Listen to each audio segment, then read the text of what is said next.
Children have to go back to the roots, yeah.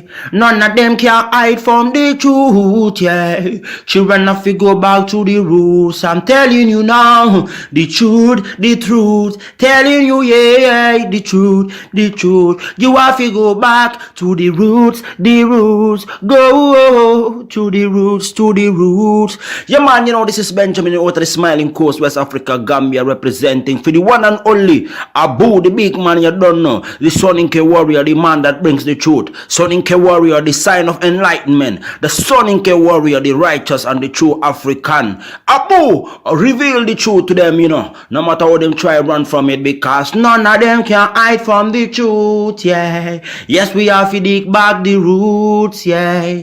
Fire!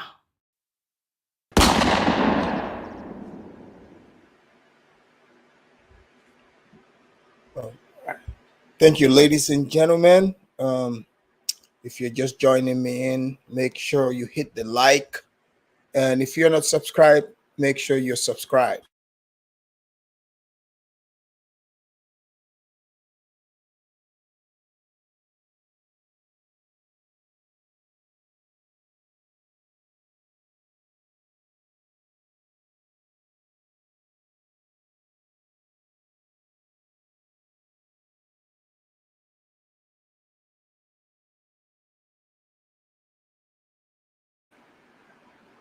All right. Can you hear me now?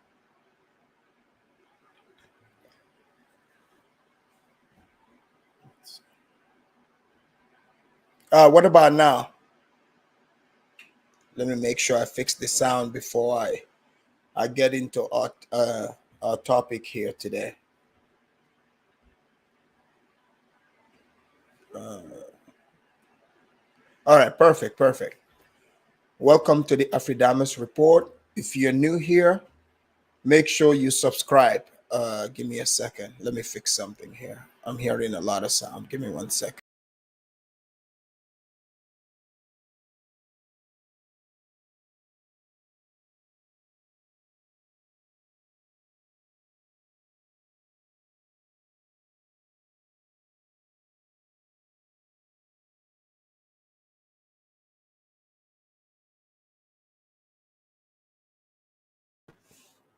All right. Thank you. I was hearing a lot of wind blowing here, so I had to make sure I fix that. So, ladies and gentlemen, welcome to the Afridamus Report. Today's topic is going to be on the Exodus house in Tanzania.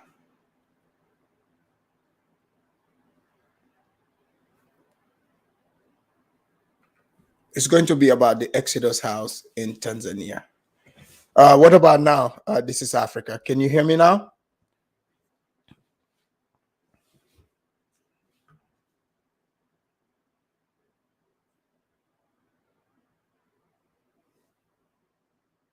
Can you hear me now better?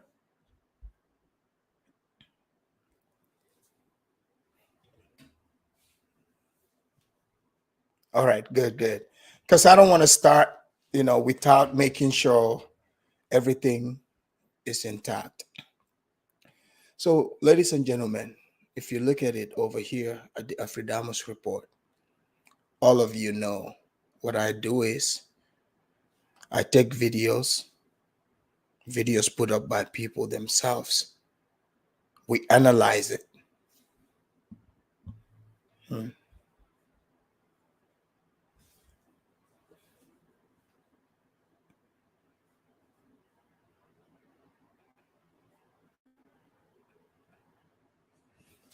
Hold on. Maybe let me fix this. Let me fix something here. I think I know what the issue might be. Can you guys hear me now better?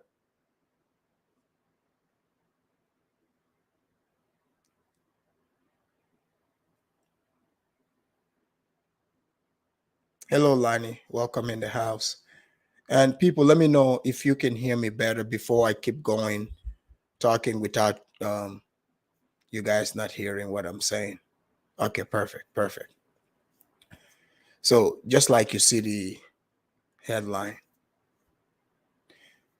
All right. So we've been seeing a lot of situations as of late.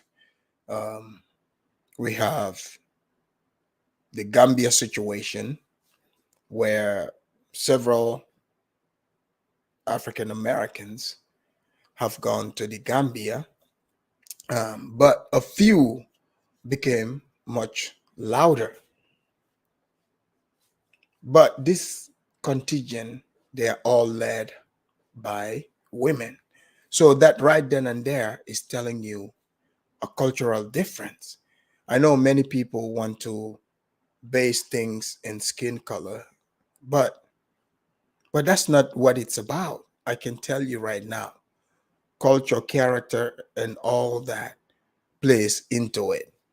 Because when people talk about kumbaya, you know, it's easy to say things that feel good. Because earlier, just a few earlier, I was on Mr. Uganda's channel. Most of you that watch me here are familiar with the channel. And I notice, like they bring these topics up. And these topics are very tense topics. You've got people that come there and express how they see things. But throughout the conversations, as usual, just like I've talked about it, African Americans would come and dominate the chat, the conversation if they're on the panel, and African hosts seem to just cater to it every single time. And today, when Mr. Uganda explained, his view of the world, I get where he's coming from, but he's not coming from a place of reality. He's fooling himself. Truly, like that's not reality. You cannot just say, oh, I'm just black. This, that's how I see myself. My friend, you're fooling yourself. That's not reality. What I was talking about, that's what reality is. This is why it made everyone there uncomfortable, because it is the uncomfortable truth. It is not that, you have, something against anyone, but facts are facts. Because if you're telling me that we're supposed to match together and become one unity and unite under an umbrella, it has to be based on a code. What is a code? It's based on culture. Because, first of all, in my culture and in many cultures, the men are in charge, meaning the woman submits to the man. And that's not a bad thing. It doesn't mean the woman is less than, or in the West, they try to say, oh, the black woman is strong, the black woman is God. That's not what we believe in. We do not believe in that. You have a role to play, and you have to play that role accordingly. No wavering. We are not compromising on that. So when you're talking, especially when we see in these conversations, it is the black women that dominated. They dominated. They come, they say they are the leaders. They dominated. And those of you, for example, Mr. Uganda and others who want to tackle these topics, I get it. I mean, the surface hype is cool, but you have no idea what you are walking yourself into, because you have zero experience. You're speaking, about an area and a culture you have no idea about. So therefore, this is why when I speak on things, it makes people uncomfortable, because the truth is uncomfortable. I'm not going to come here and sugarcoat things. I'm not going to come here and try to, create a fantasy for anyone, to create a la la land. Because, when people, especially, they like to talk about pro-blackness, if you notice, especially the men, the black woman is God, blah, blah, blah. But none of them are marrying the black woman. Ask yourself why they are not marrying the black woman. Just ask yourself. You look at the condition, you look at the situations. You as an African, Look, learn from yourself. I mean, come on, look at how we move around, and look at if it wherever you are, the way we move as how the men move. I'm talking about the real men. You go, you find that that's how Caucasians move. You find that Chinese immigrants move that way, Indians the same way. You know, it's not about the culture. It's not about, sorry, it's not about color. It's about, nature. You cannot alter reality. But now this is what is happening in Africa. Right now, they say the back, moving to Africa. Moving to Africa. Who is leading it? Is the women. The women. And I'm not shocked by that, because anywhere, the man who is looked upon as somebody who goes out to get the resources, that's the one who usually travels and makes sure everything is good. And then they bring their woman or create their own family wherever they are at. But now you look at it in this repat movement, in the amongst black people, whether British, or even black American, the people that are coming to Africa, the women are the dominant force, because even in the West, that's how it is. Especially here in America, the black mother is the head of the household. They run stuff. To them, the black man ain't shit. And they say it. That's how they speak. Just watch, even on the panels. This is how they speak to the black men. They do not respect them. They extend no respect to them. And I'll tell you right now, one time I went to, this is not just internet stuff. I'm talking about real life stuff. Real life stuff. Oh yeah, St. James, I watched Nick Cannon's video interview on the Breakfast Club, and he talked about polygamy and all that, which is a very interesting topic, because these women want to come out here, they want to pretend to take the role of a man, but they don't know they are getting themselves slighted. So when reality hits, they start crying. They start crying to the world. They are like, oh, who is going to protect the black woman? You mean, oh, I'm independent? I'm independent woman. I'm strong woman. No such thing as strong women.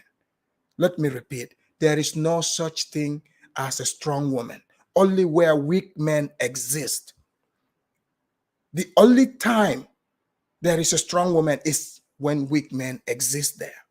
But now when you put the women in charge of the young boys, no man around, they dominate all over these children. What do you think is going to happen? They put that feminine spirit into the women. This is why when you see right now what we are seeing, when the men are talking, even in the media, if you notice, amongst the groups of people, for instance, you're not going to see us Gambian men sitting there, Gambian women coming dominating the conversation. I visit my friends. I've been to parties and stuff. Their wives, the wives and women, they will be doing their thing. They let the men do their talk. That's how it goes. Not amongst Black Americans. If YouTube tells you anything, YouTube is the people you're seeing, those avatars, there is humans behind those avatars. Okay? Real human beings, because you yourself, you're behind an avatar. So unless you want to fool yourself and say, oh, I'm not real, whatever. No, those are real human beings. And those humans are expressing their views. They're expressing to you how they feel. They're not lying to you. Now, the thing is, it's up to you. You that is listening to this. Are you a broken human being? Are you rational? Are you confused about who you are or not? That's what it comes down to at the end of the day. I know people like to run to saying something is good, bad, evil, whatever. That's not how life works. People might not even have any feelings about this. If you're telling me about your story, your life story, I'll listen, but I don't, it's like you might add some thoughts to it. I mean, by the way, all thoughts are lies all the time. Okay? All thoughts are lies all the time. How many times have you told yourself, oh, I thought, and then it's a complete lie? Or you create a script, because this is what is going to bring us to the topic today. There's a woman in Tanzania. She's a Jamaican who immigrated to the United States. And as usual, with the repatriation, again, we see the women leading. This is why I'm telling you the background of why you're seeing what you're seeing. You don't need to be stressed out about what you're seeing or what you're hearing. Just like, Mr. Uganda and others, they were, like they put these topics up and they cannot handle it. They get stressed out. Just make sure you have experience in this. It is not Africans versus Black Americans or Africans versus Jamaicans. It is way beyond that. Because in this story, this has absolutely nothing to do with any, doesn't sound like it has things to do with the Tanzanians themselves. But this woman expressed what she knows to be true. What she knows to be true. She told us her experience with a certain group of people. Okay? And you guys know, I have been saying the same thing. Some say, oh, this is just internet talk. But you're seeing it in real life. It happened in Gambia. Not exactly like this, but even in Gambia, there's police situations. Now I'm beginning to believe the Jamaicans and Black American is like oil and water. They don't mix. Because even in Gambia, then the bags and Black Seed just have a beef that ended up with the police coming. Yes, in this story that I'm about to share, you're going to hear that this woman, there were cops also involved. She went and opened, sort of like a recovery crack house type deal in Africa. Ladies and gentlemen, I want you to listen to what I'm saying here. I'm not making this up, because I'm telling you things that I know to be true.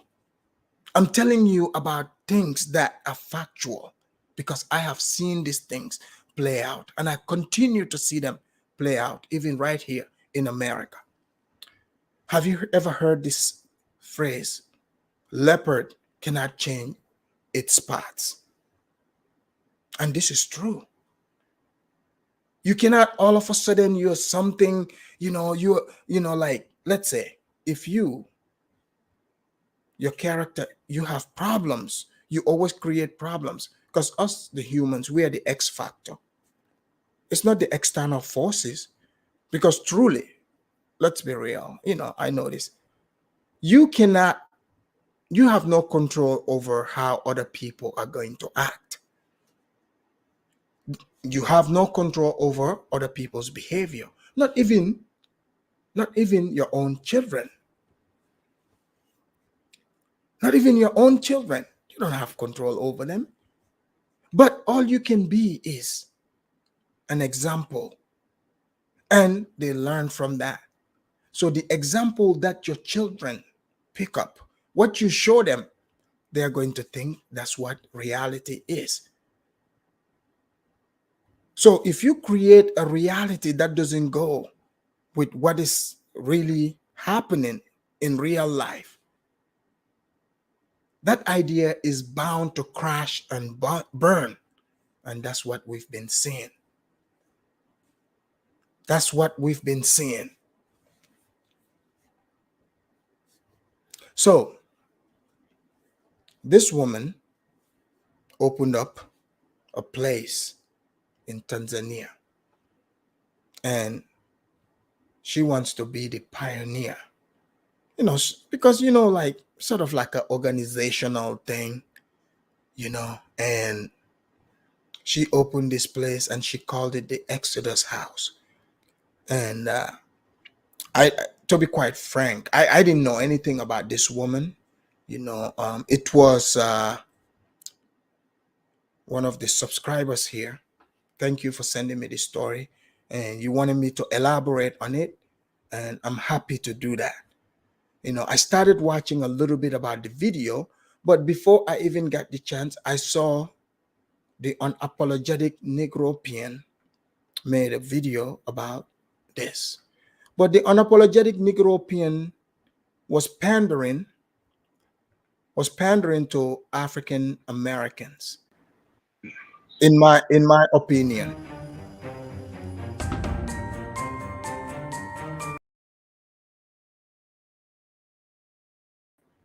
Sorry there, having some fast hands happening here. But the unapologetic Negropean, as usual, you know, he went against this woman.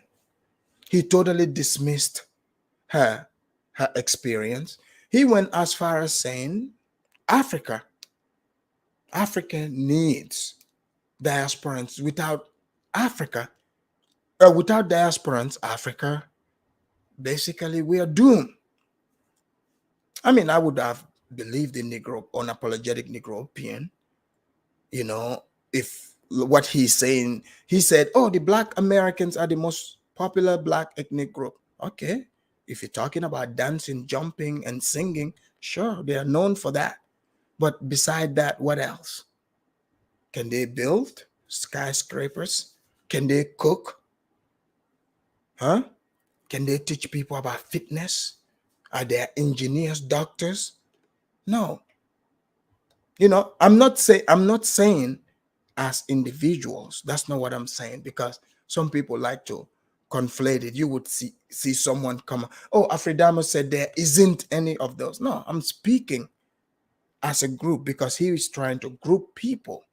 Yes, individually there are Black people, who work in all these works of lives, but the group did not help them get there, and these people are not seeing themselves as a group. They see themselves as individuals, as Americans, as they should.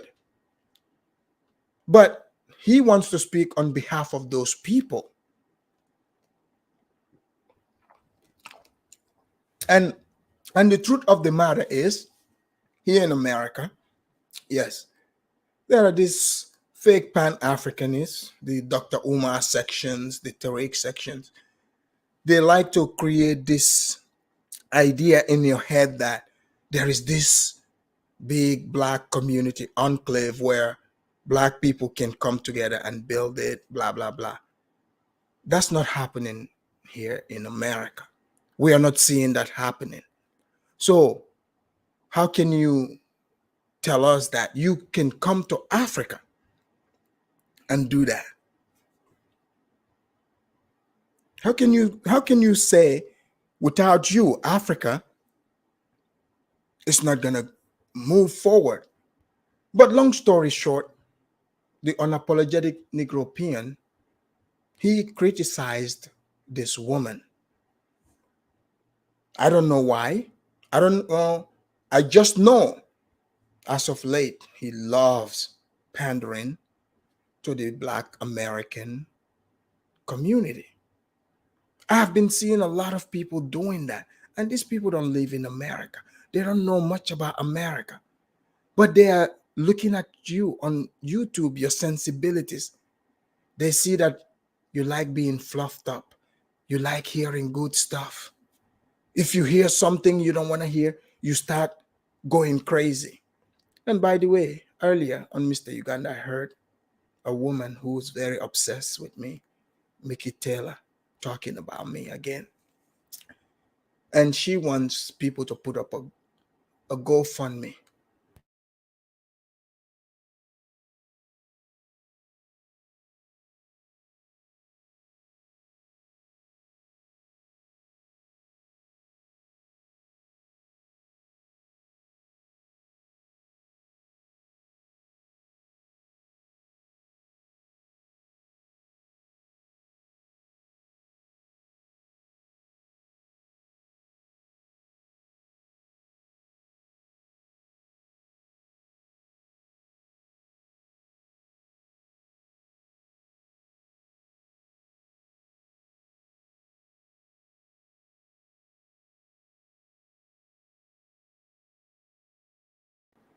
All right, sorry about that, guys. I accidentally muted my microphone. But yeah, like I was saying, Mickey Taylor wants people to donate to Afridamus, so you guys can send Afridamus to Tanzania to go help this woman. I welcome that. Don't worry, Mickey Taylor. I'll put up my Cash App, and I want you to be the first person to donate to this cause. See, I'm not gonna come here and say, can you guys hear me now? Let me know if you can hear me, because it's telling me the mic is good now. Okay, so before we get into analyzing this video, people, this is not coming from me, but from experience. And the things I've been saying here, this woman would repeat them all here. The woman is honest. She's honest. So, but before we get into it, you guys know over here, I don't start the show without playing the Pan-Africanist church choir music. So I'm going to take you into that, and then we'll talk about this woman again.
All right, ladies and gentlemen, wasn't that good with the what the church choir brought you guys?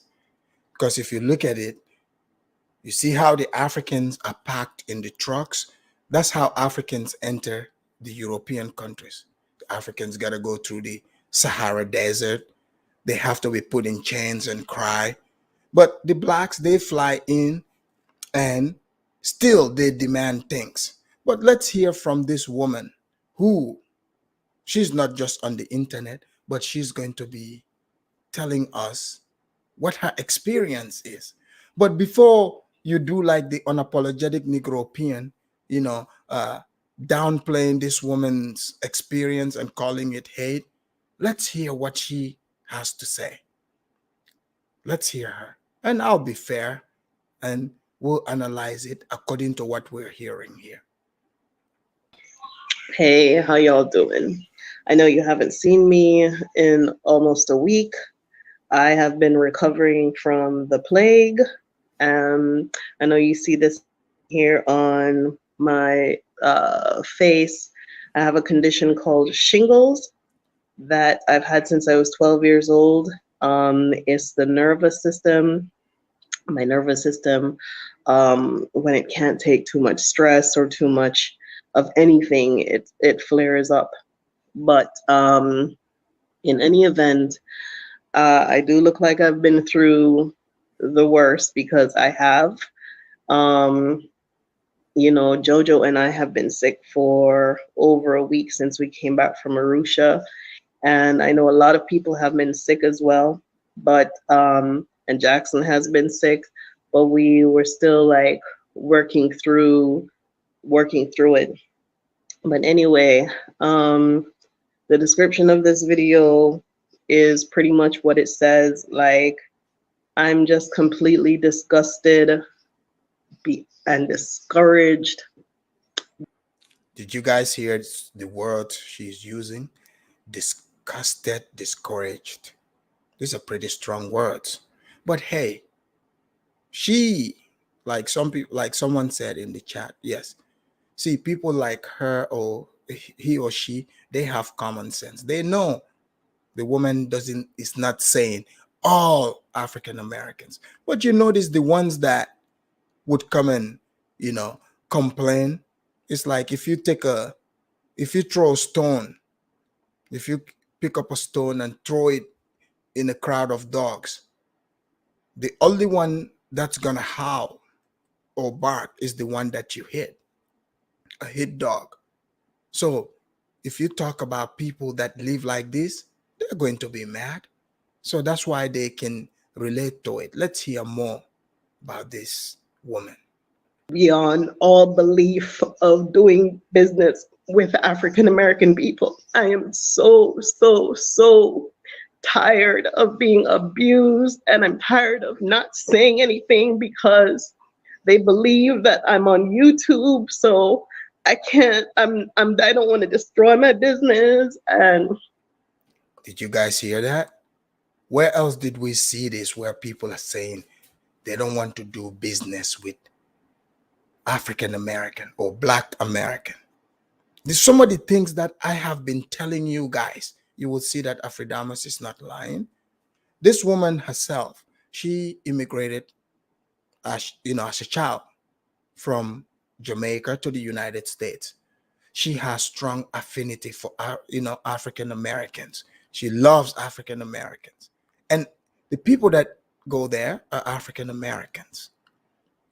But either way, I'm just telling you, the people that she's talking about, these people do exist. But if you're not one of these people, or you don't condone this, you shouldn't have any problem with this woman sharing, her reality, plain and simple.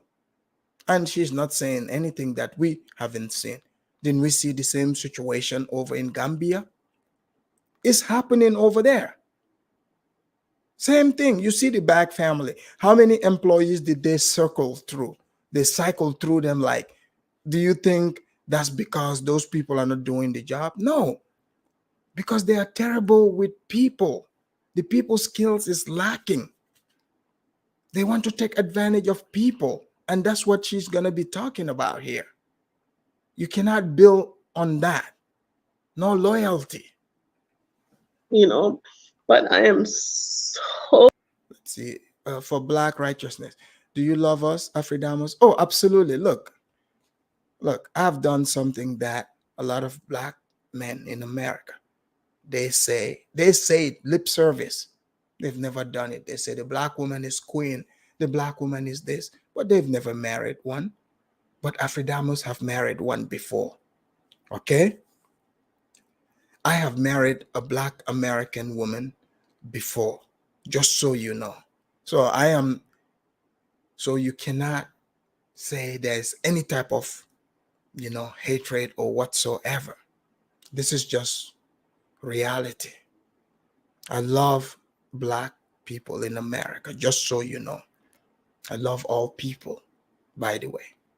But yes, there's no hate in case you missed the beginning of the show. Beyond hurt of the things that has been happening to me from dealing with African American people. And I am so tired of pretending that y'all are the nicest, bestest people on the planet. And honestly, I am at the point where I don't even want to do the Exodus house anymore because I am through with putting my best out. What did I tell you guys here several times? What did I tell you guys about this? People pretend, Black people in America, they know how to pretend to be the nicest people. But you see, you cannot fake nice. People don't want you to fake nice. People want you to be you, be genuine. Have code of conduct, have respect. That's what people want. They don't want you to pretend to be nice. They don't want you to say sweet words. They don't want you to just, like you coming in telling people about your life story, blah, blah, blah. People have life too. People get exhausted. But she's tired of pretending. And I think most people are at that juncture. Even Africans, I hear African people, they are tired of pretending. People are exhausted from it. So this is why she's talking about it. And you think some people would come out who have sense, they would say, oh, I apologize, I'm sorry. No, they're not going to do that. They're going to just accuse her of being a liar, a hater, because they don't want to change. They don't want to change it. Because at that point, you can say, okay, fine. You are deliberately doing this. This is just who you are, instead of, trying to make up for it. I know it's hard, it's hard to let that ego die, but it's something to look to. You got to let that ego die. If you do, you'll get along with people, plain and simple. Let me let you know, by the way, disclaimer. This proves it's not sexism that is holding you back, racism, homophobism, Islamophobism, deadbeat dadism, all the isms. It's only characterism. That is what stands wherever you go. That's what follow you wherever you go. Because some people, they like to tell you the story. Oh, it's because I'm black. You're like, okay, but what's that got to do with anything? How do you feel about yourself? Oh, my daddy was in there. Okay, fine, but you're 18. You see, they like to blame the daddy, the parent who's not there. But the parent that actually fucked you up, they don't talk about that parent, because that's who you were with. That's who you were with. Because let's say, for example, if I have my dog with me and I call my dog Little Booby, I'm walking through the park with Little Booby. Imagine Little Booby goes and bites somebody. Do you think they would blame Little Booby or me? They would say, Afridamus, you didn't train Little Booby well. But how come we cannot do that with other human beings? We do that with every other human being. But when it comes to black people in America, you cannot hold the person that is raising the children accountable. You have to blame the absent, quote unquote, absent father. They have to call them deadbeats. And they call it deadbeat dadism. But okay, now you are 18 years old. You're a grown up. Who are you going to blame? You got to look in the mirror. You got to look in the mirror and take responsibility. Even your own mama that messed you up. Once you're 18, you can no longer even blame your mama. All you got to do is forgive your mama, because she didn't know better. I mean, look at your grandma. She crazy too. Her mama was crazy too. You see? So you got to forgive your mama and know that she crazy, so that you don't continue exhibiting her behavior in other places. But no, people want to hold anger. This is why you're seeing all this, because they see how crazy their grandmama is. You look on the streets of America. Look around. Look at what you're seeing. Black grandmamas walking around with Jiffy Pop bags on their head. I'm talking about not the wig, the Jiffy Pop, like shower caps, walking around. And they're hostile to the children, smacking those kids. So imagine when those kids grow up, where this aggression that you're seeing, that's where it is coming from. So the Africans that are confused, they don't understand what they are seeing. I'm trying to explain the psychology of this whole thing. It's not bashing, okay?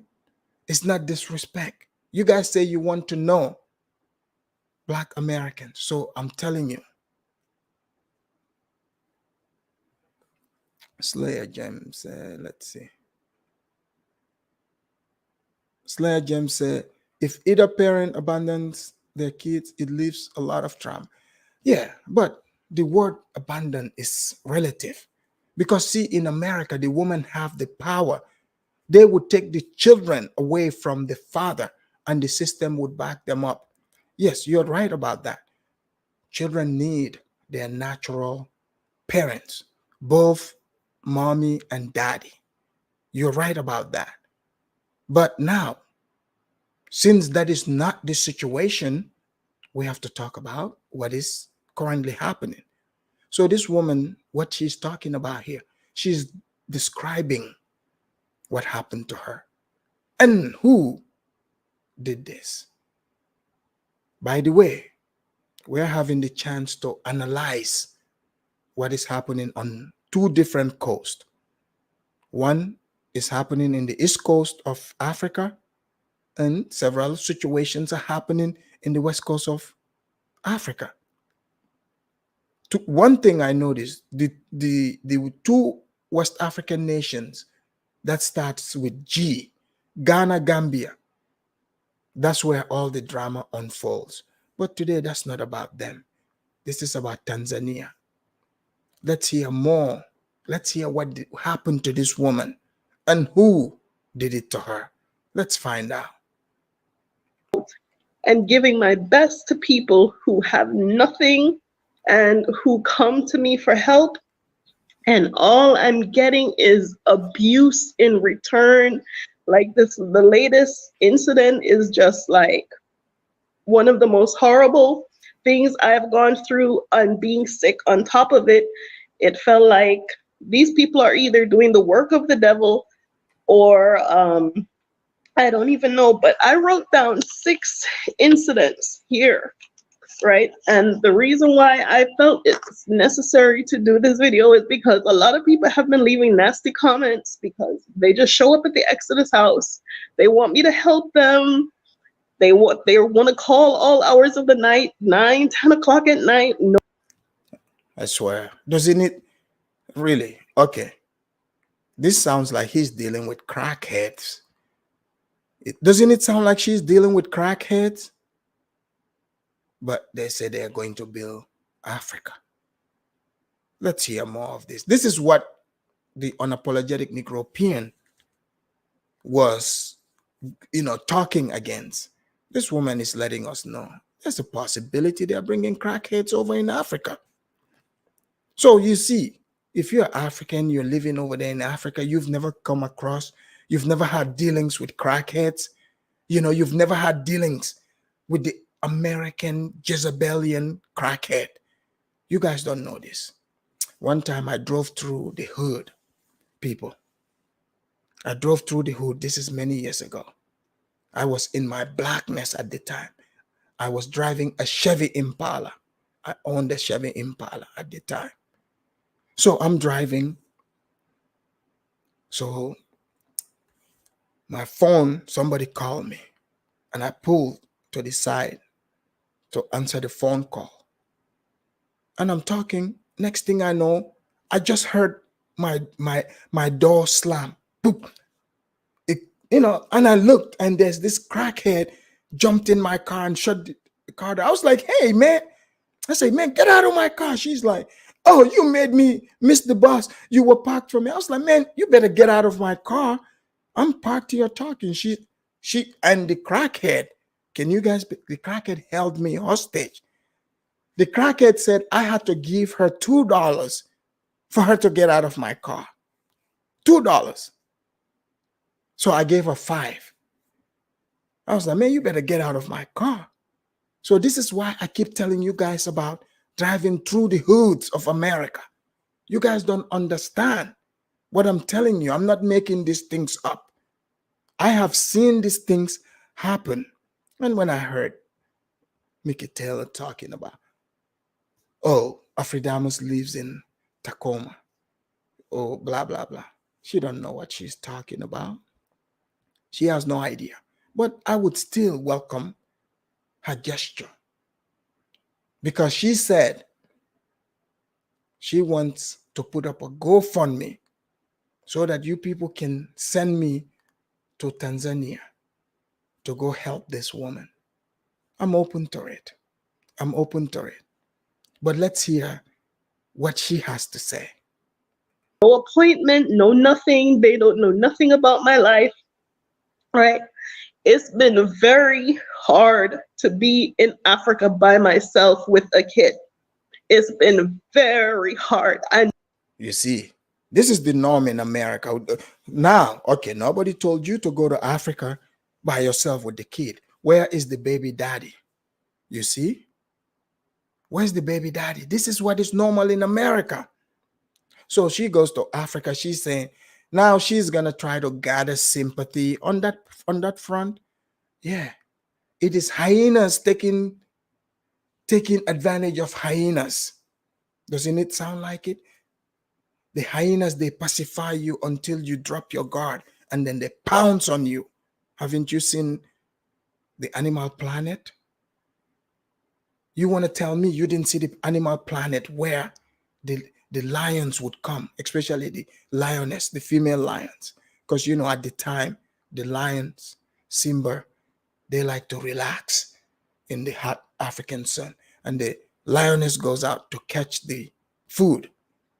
But while they are doing that, there would be some hyenas lurking in the back, waiting for this food to be completely taken down, and then they come and grab it. That is what is happening here. This is what she's explaining.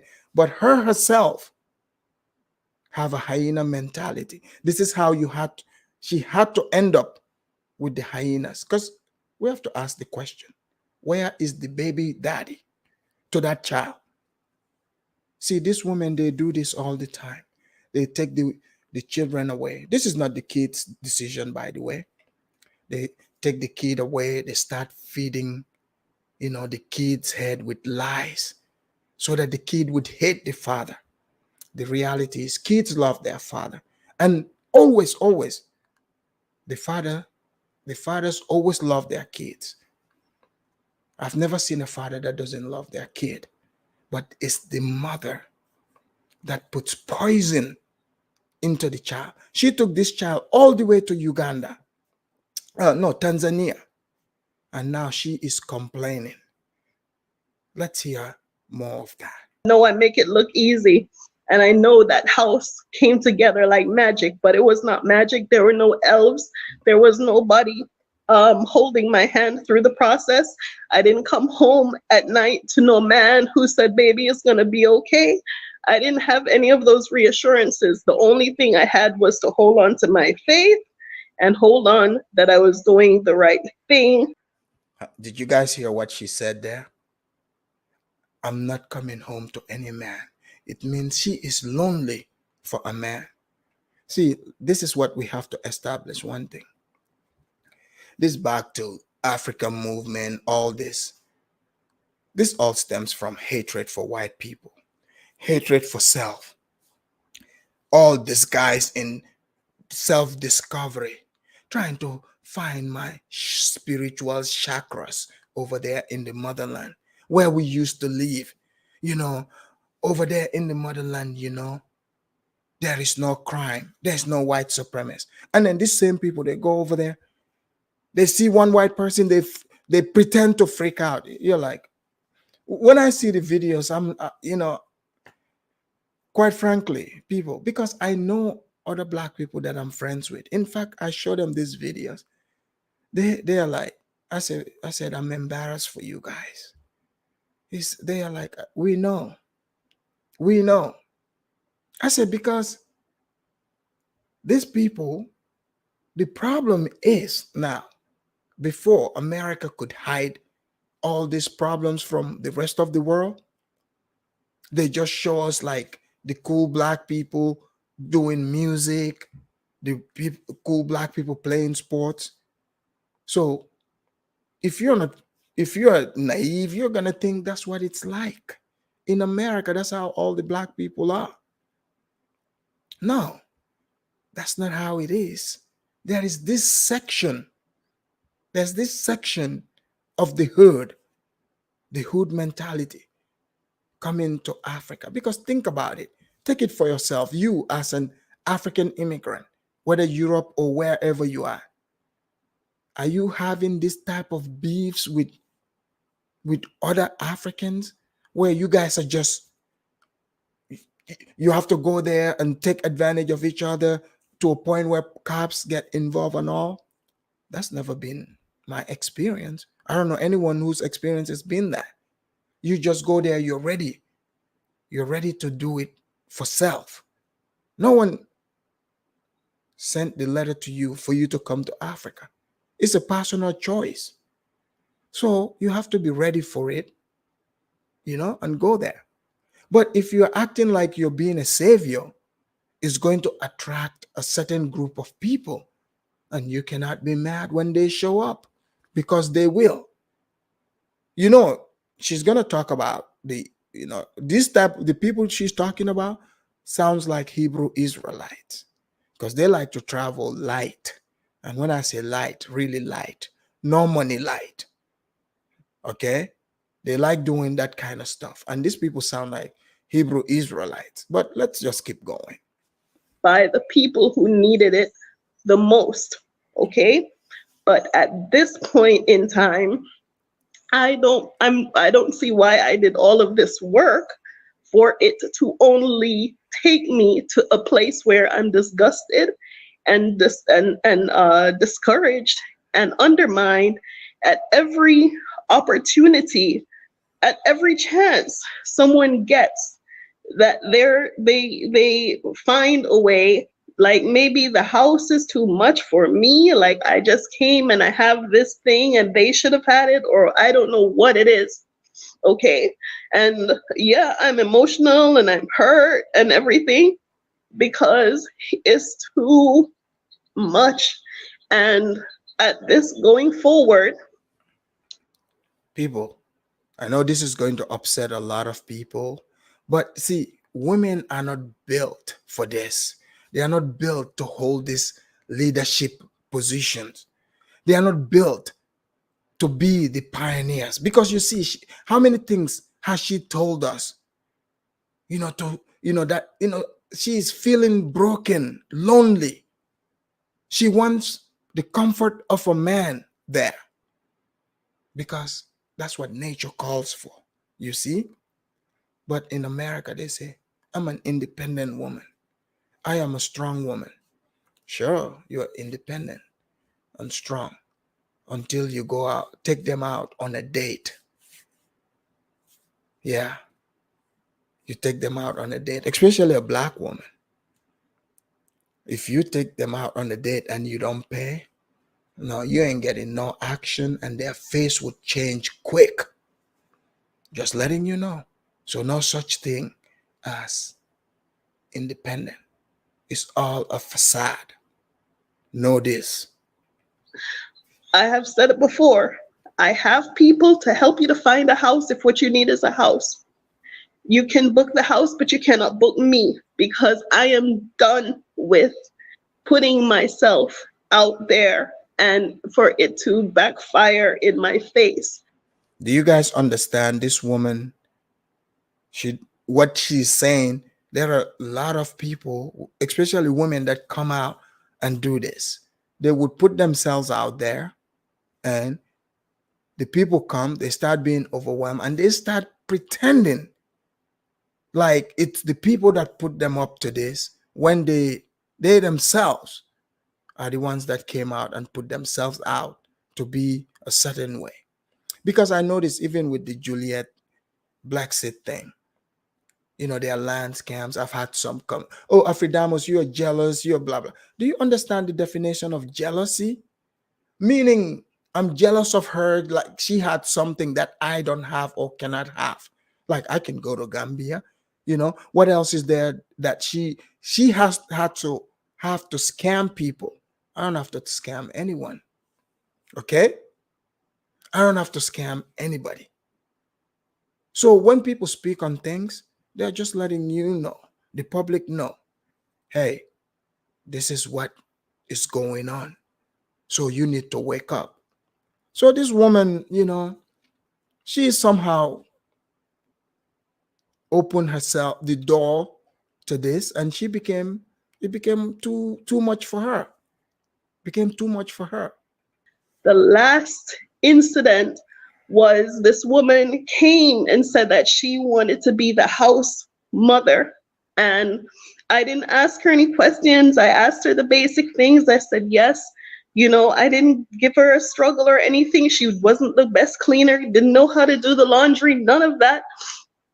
And I still put my energy behind her. I gave an apartment to live. From the time she met me, she has needed for nothing. She never wanted for her phone or the SMS messages, nothing of that nature. So she's telling us now all she did for a certain individual. So it's like feeding a stray cat. You see this cat, you know nothing about this cat, but now you want to play God. Look, I don't know why this cat is stray.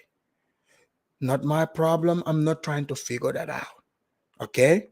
This cat was eating someplace, was figuring out how to eat prior to coming in contact with me. So I am not about to take that responsibility. But now she started feeding this individual, doing all this. But now she wants to complain about it. Obviously, it's all fake. It's not from the bottom of her heart. It's all fake. This is why I'm telling people, don't do the fake thing here. Plain and simple. Plain and simple, don't do the fake thing. If it's not coming from your heart and you think you're going to complain about it later, why do it? Why? Welcome in the house, Aria. She said she wanted to bake. I let her use the oven, the kitchen. Oh man, Aria, you missed out you missed out the beginning, but you can check it out later. You didn't miss too much though, because we just started. At the Exodus house to bake. I gave her customers so she could build her business and all of that, right? And it came to the point where her visa was going to expire. I went and I sent and I got her to get it extended. She got it extended the last. See, this is one part I like for her to explain. Now that African Americans or Black Americans that are going to these countries, now they are seeing that it's not about race, whatever. Now they are facing visa situations where you gotta renew visa and stuff. So when you talk about this Black immigrants over here in America, they don't come to our matches and do this and that. Well, now you understand visa situation. Now she's going to explain how this woman, her visa situations get her stressed out. So there are people that go through that. Time it was extended was for 7 days. Okay. And I got nervous in the 7 days. She was crying. She had nowhere to go. She didn't know what she was going to do. She left all her things back in America. And I picked up money out of my own pocket. And I sent her and an agent to Kenya to renew her visa. And before she came back, I told her when she was leaving with the apartment, the keys to the apartment, that I let the house mother stay. And I said, listen. You see, Rayshawn said something here that he's absolutely right. He said, why didn't you do that for anybody back home in America? Don't do shit at home, but want to go save people in Africa. Let them Africans hold their own nuts. I agree with you wholeheartedly. Rayshawn totally understands what I'm saying here. Rayshawn can see the hypocrisy where people, there are people here in America they're even related to. They would never do none of this for those people. And those people need it probably. But they want to, quote unquote, go save people in Africa. But now, if you notice what's been playing out, it is not the quote unquote Africans they've been saving. All the money problems, all the beefs is amongst them, plain and simple. So you leave America, England, wherever, to go have money beefs in Africa. I could have never made this up. Look, I like reading books, fiction, non-fiction, you name it. But I could have never made this story up. Who would have thought black people would one day get up, leave America, go to African countries, like I'm talking hood people, ghetto people, would eventually find their way to Africa and bring the beef there. You see, some of you that wanted to have peace in Africa, you had the money, you made the mistake by going there, filming and putting this online. The nice things you guys have over there, you know these people are going to come. They're going to follow you. So that's what's happening. So now even the broke ones, all they got to do is get some money for their ticket. They don't even have to have money for accommodation. She's there to save them. So obviously, if this woman is remembering all these things she's done for this person, she didn't mean it. It's not from the bottom of her heart. Because when I do something for somebody, if I give you $50, I'm not going to sit there and remember that, because, hey, that's for Uncle Sam. I erase that. That's charity. But if you got to talk about it when you're hurt, it means you regretted it. You didn't do it as free. You expected something in return. And that's one thing I noticed here in America.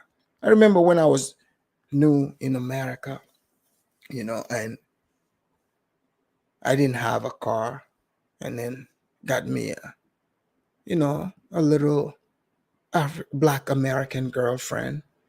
But this girlfriend, even if she gotta come pick me up in her car, I gotta give her gas money. She's like, let me get, you got gas money? Back in those days, like this is before the internet. You gotta do the, landline. Hit her up. Hey, can I get a ride to Jack in the Box? And she's like, hey, you got gas money? So you gotta pay. There's no free. So this woman was pretending on the internet that she's doing the free. But we all know that's not how it goes down in America. Especially if you have been socialized in this system, you grew up in this system, what these people are showing is not real. This is why you're seeing it all fall apart. Why do you notice when I come on platforms, just notice when I speak, look at who gets upset. Look at who gets upset. Oh, this guy is talking rubbish. They're not going to tell you exactly where the rubbish is, because they know I'm speaking the truth. So this woman is telling the truth here. But a lot of the things also, she has the savior complex. So this is what that's the price she's paying. The savior complex. Let's hear more of her. Should, in case anything should happen, light, gas leak, anything, please leave the keys with the driver. She decided that she was going to take the keys with her. I said, well, this means you don't trust me. If you don't trust me, I cannot trust you. I have no reason to go into your apartment. I have no reason to take anything from you. It's my apartment. The lease is in my name. I pay for it. Should, in case the landlord needs entry to the apartment, before you come back, I need to have access to the apartment. She she asked if she should leave with the keys, and I said no. She left with the keys anyway. The woman came back. The next day she came back. She didn't even bother to call me or meet with me or anything. She put the keys to the Exodus house and said there are other things that she wants to do besides working at the Exodus house. This is after begging with me and pleading with me a whole time she was in Kenya, asking, oh, do I? Sounds about right. Sounds just like the typical problems just, in America. The black woman problem. This is what it is. Because these women are not keeping it real with one another. Mind you, they have issues. Because the reason why they are running to Africa, you guys have seen even in Ghana. Ghana, one thing, Ghana is becoming known, for the, rejected, overweight women of Black American women of America. They go to Ghana and pick up, the men. They call them long stroke Kwamis. So anyone that is lonely here, even people that appear on Jerry Springer, Court TV, they go to Ghana, they find themselves, a Kwame over there. They call them long stroke Kwame. You guys notice that's been picking up a lot of popularity, the long stroke Kwame talk.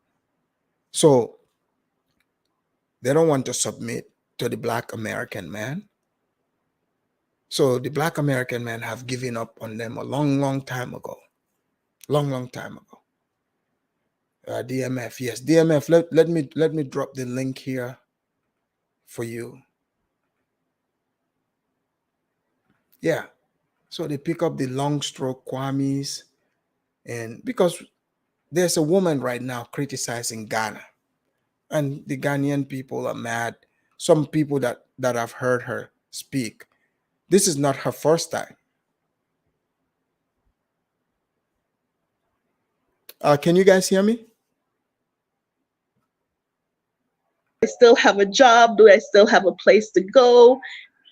For the $900 that it took me to send you and the agent to Kenya to get your COVID test to go to Kenya, and your COVID test to come back from Kenya and put you in a hotel in Kenya, and the transportation to go and to and from and to feed you in Kenya, none of that doesn't mean anything.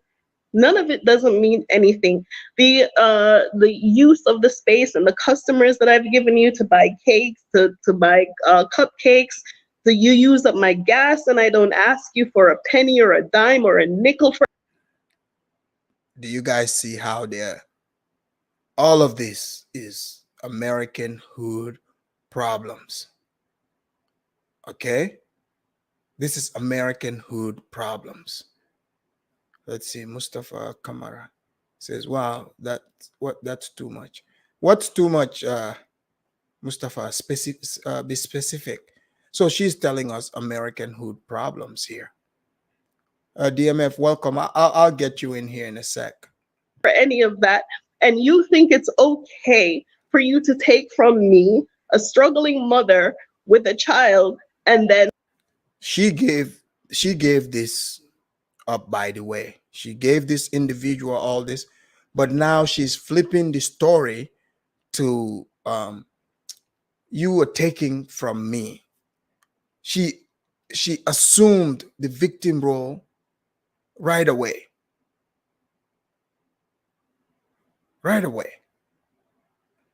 Go about your business and go live your life happily. Okay, Mama Hattie, go on ahead. Go on ahead, because you know I don't deserve any of that. I have text from you telling me you appreciate everything I did. I'm not Jesus. I'm not Jesus. Okay, I think Rayshawn was on point 1 minute ago, but now he's starting to, be delusional. I guess the Black Queen syndrome is starting to hit him. He said, my narrative, what I'm saying, he's calling it a narrative, not based in facts. That's actually false. We haven't given up on our women. Okay, sure. Um, you, maybe you didn't give up, but they gave up on you. This is why they are going to Ghana and going to the white man or becoming lesbians. Can't you see that? Come on now. Jesus, I don't have an unlimited wellspring of money that I'm just taking up money to send and do all of this for anyone. Okay? I don't have anybody giving me anything. Everything you see I have, I work for. I know it is hard to believe, to look into that house and see how beautiful it is and see that all of this it didn't come by elves, it didn't come by magic. You weren't there when I had to struggle for it and I had to. Oh, it looks like Mustafa said, oh, you're saying big girls going to Ghana looking for long stroke Kwame. Well, that's what's going on. Like, if that's what's going on, and I say, what is the problem with that? Are you saying I shouldn't talk about this? I'm a bit confused here, unless you're saying it's not true. But we've seen few big girls so far that's made videos with their long stroke Kwames. This is not me saying this. This is people sending these videos to me. In fact, I'll be analyzing some of them here. You know, love life on the beaches of Ghana. In fact, I'll call it Meet Me in Kumasi. That's right. All right, let's see. I got a couple of people here. Folks, give me just a few moments. Let's hear a little bit more, and then I'll bring a couple people here on the panel. Work for it. You weren't there for that. Okay, and that's just the latest episode, and I'm talking because I'm sick and tired. I'm putting this out there because I am tired, and then you people are coming at the Exodus house and leaving notes and messages on my YouTube channel talking shit about, people are not who they seem. Why the hell do I need to be anybody else but me? Why do I have to be your savior? You want your visa The blacks want a savior, like she's saying. extended, you go to immigration.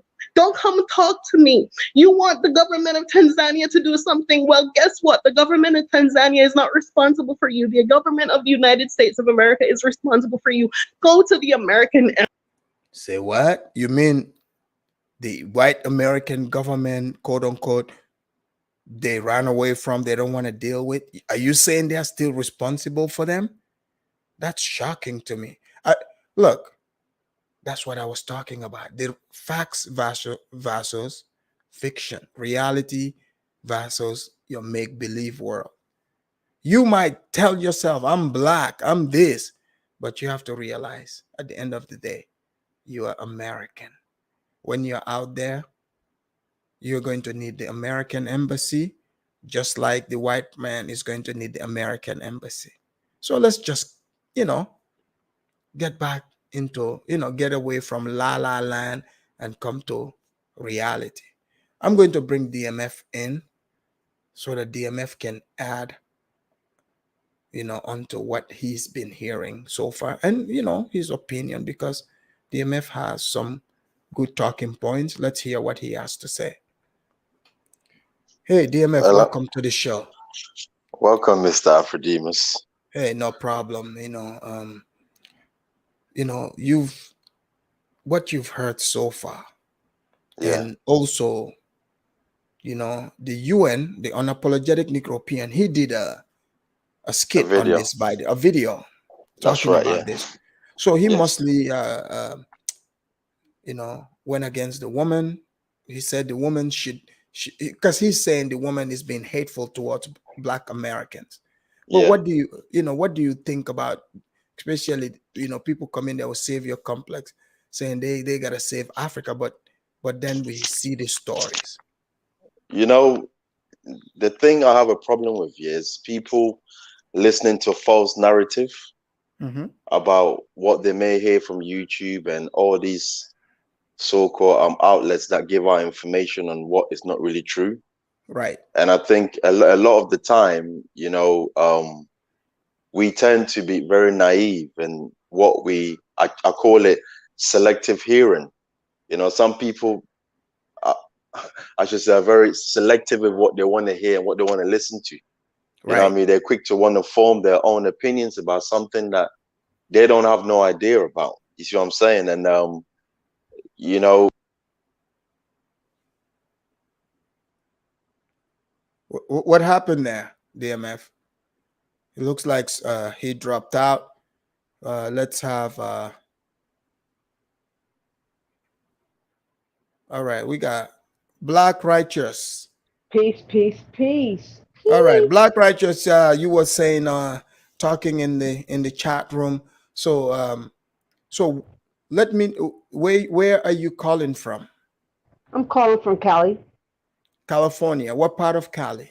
I ain't gonna tell you what part, but that's where I'm at. No, I'm not saying I don't want you to dox yourself, like northern, southern. Exactly. So let's just keep it Cali. Hello? Oh, DMF. Okay. Black Righteous. Hold on 1 second. Let's have DMF finish what he was saying. All right, DMF, go ahead. Yeah. Yeah. So I've gone on his channel, and he's been, you know, I feel this man, you know, when I first started to speak on his channel, I thought this man was neutral in regards to how he puts out his information. You see what I'm saying? But I quickly realized that his agenda is always to create some form of, you know, like a rift or some, I don't know, like turbulence. He likes that kind of negative energy, whereby, you know, even for example, as you're like, you know, like how I'm on your show right now, and you're obviously the host, you'll be the host. So I'll be talking, there'll be someone that's making a negative comment in the comment section. He'll put the comment up on the screen and basically try to get a reaction out of what I'm saying. And to me, this kind of person to me seems like a snake. That's the exact word I'll use for a person like that. A person that can perm his beard and then obviously then put, how do you call it? Then put, what do you call it? Like he goes and bleaches his beard and stuff like that. That's not a person you take very seriously. You see where I'm coming from? Well, I mean, I get what you're saying, right? But yeah. Okay, when it comes to, as far as, you know, his take on this entire situation. I mean, I've seen his beard. You know, he looks a little bit weird. It looks gay. Yeah. I mean, I'm trying not to, you know, like, I mean, it's a different type of look, you know, but whatever. No, it's the gay look, to be exact. That's what that look is. You don't like his beard?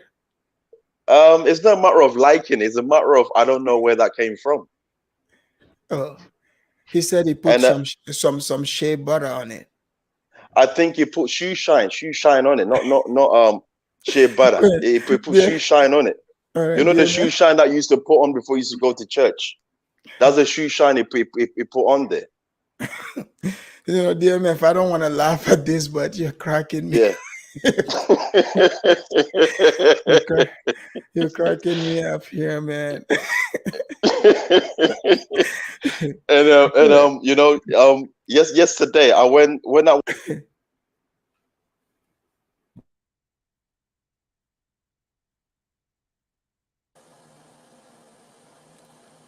Peace. How you doing, brother? Hello?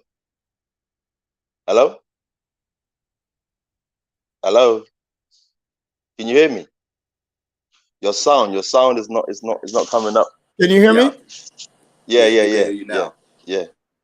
What happened? Something happened. I don't know. There seems to be some form of interference. Hold on.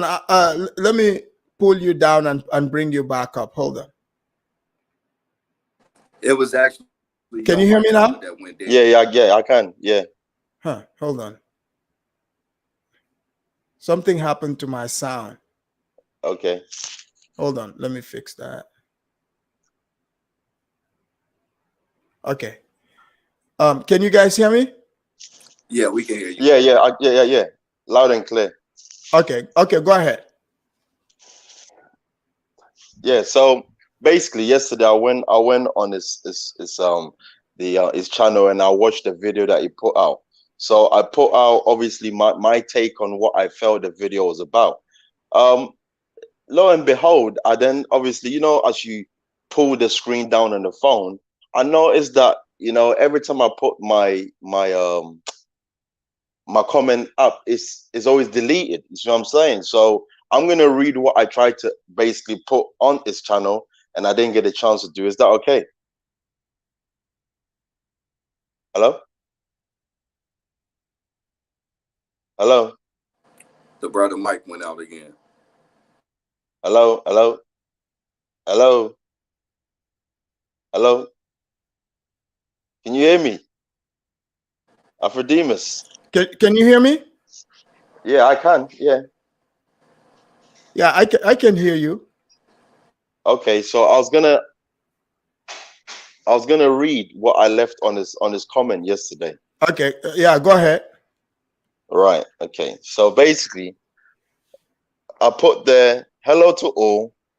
As an African, I stand firm on these words when I say we as Africans don't need diasporans, right? Please, just to hear you say that is an insult. Before you go making such statements, let's analyze your status in Europe. Most of you don't have money to look after yourselves, let alone us Africans needing your help. Please go and help Jamaica, UK, and USA. Stay where you're at, because most of you are polluted with the Western slave mentality syndrome. Africa does not need you. Enough of you guys coming in and judging the continent as if you played a role in the upliftment of the continent. The cheek of you diasporans. That's why I put there. Yeah, but do you think do you think he was saying that to get arousal from people? Of course. I mean, he wasn't saying it to get arousal for his woman, was he? You know, coming from he was definitely saying it because he was in front of the camera and he was speaking into the camera with his fake beard, and he was saying it to get, you know, I mean, some form of arousal from, you know, viewers, because a lot of these YouTubers, their agenda is not to actually bring resolution or to bring some form of a closure to something that needs, you know, addressing. Their agenda is always to create rift, to create division. And by doing that for them, because we all know when you speak about negative things, it gravitates more people because people like to hear bad news. And he wants to make himself the bearer of bad news. So that's what he likes. Right. In regards to the point I'm trying to make. And I'm sure you understand what I'm saying. Yeah, sometimes it comes across like that, but it's all about what people, you know, jump into. But yeah, good point. Let's hear what Black Righteousness have to say. Black Righteousness, welcome to the show again. Unmute yourself.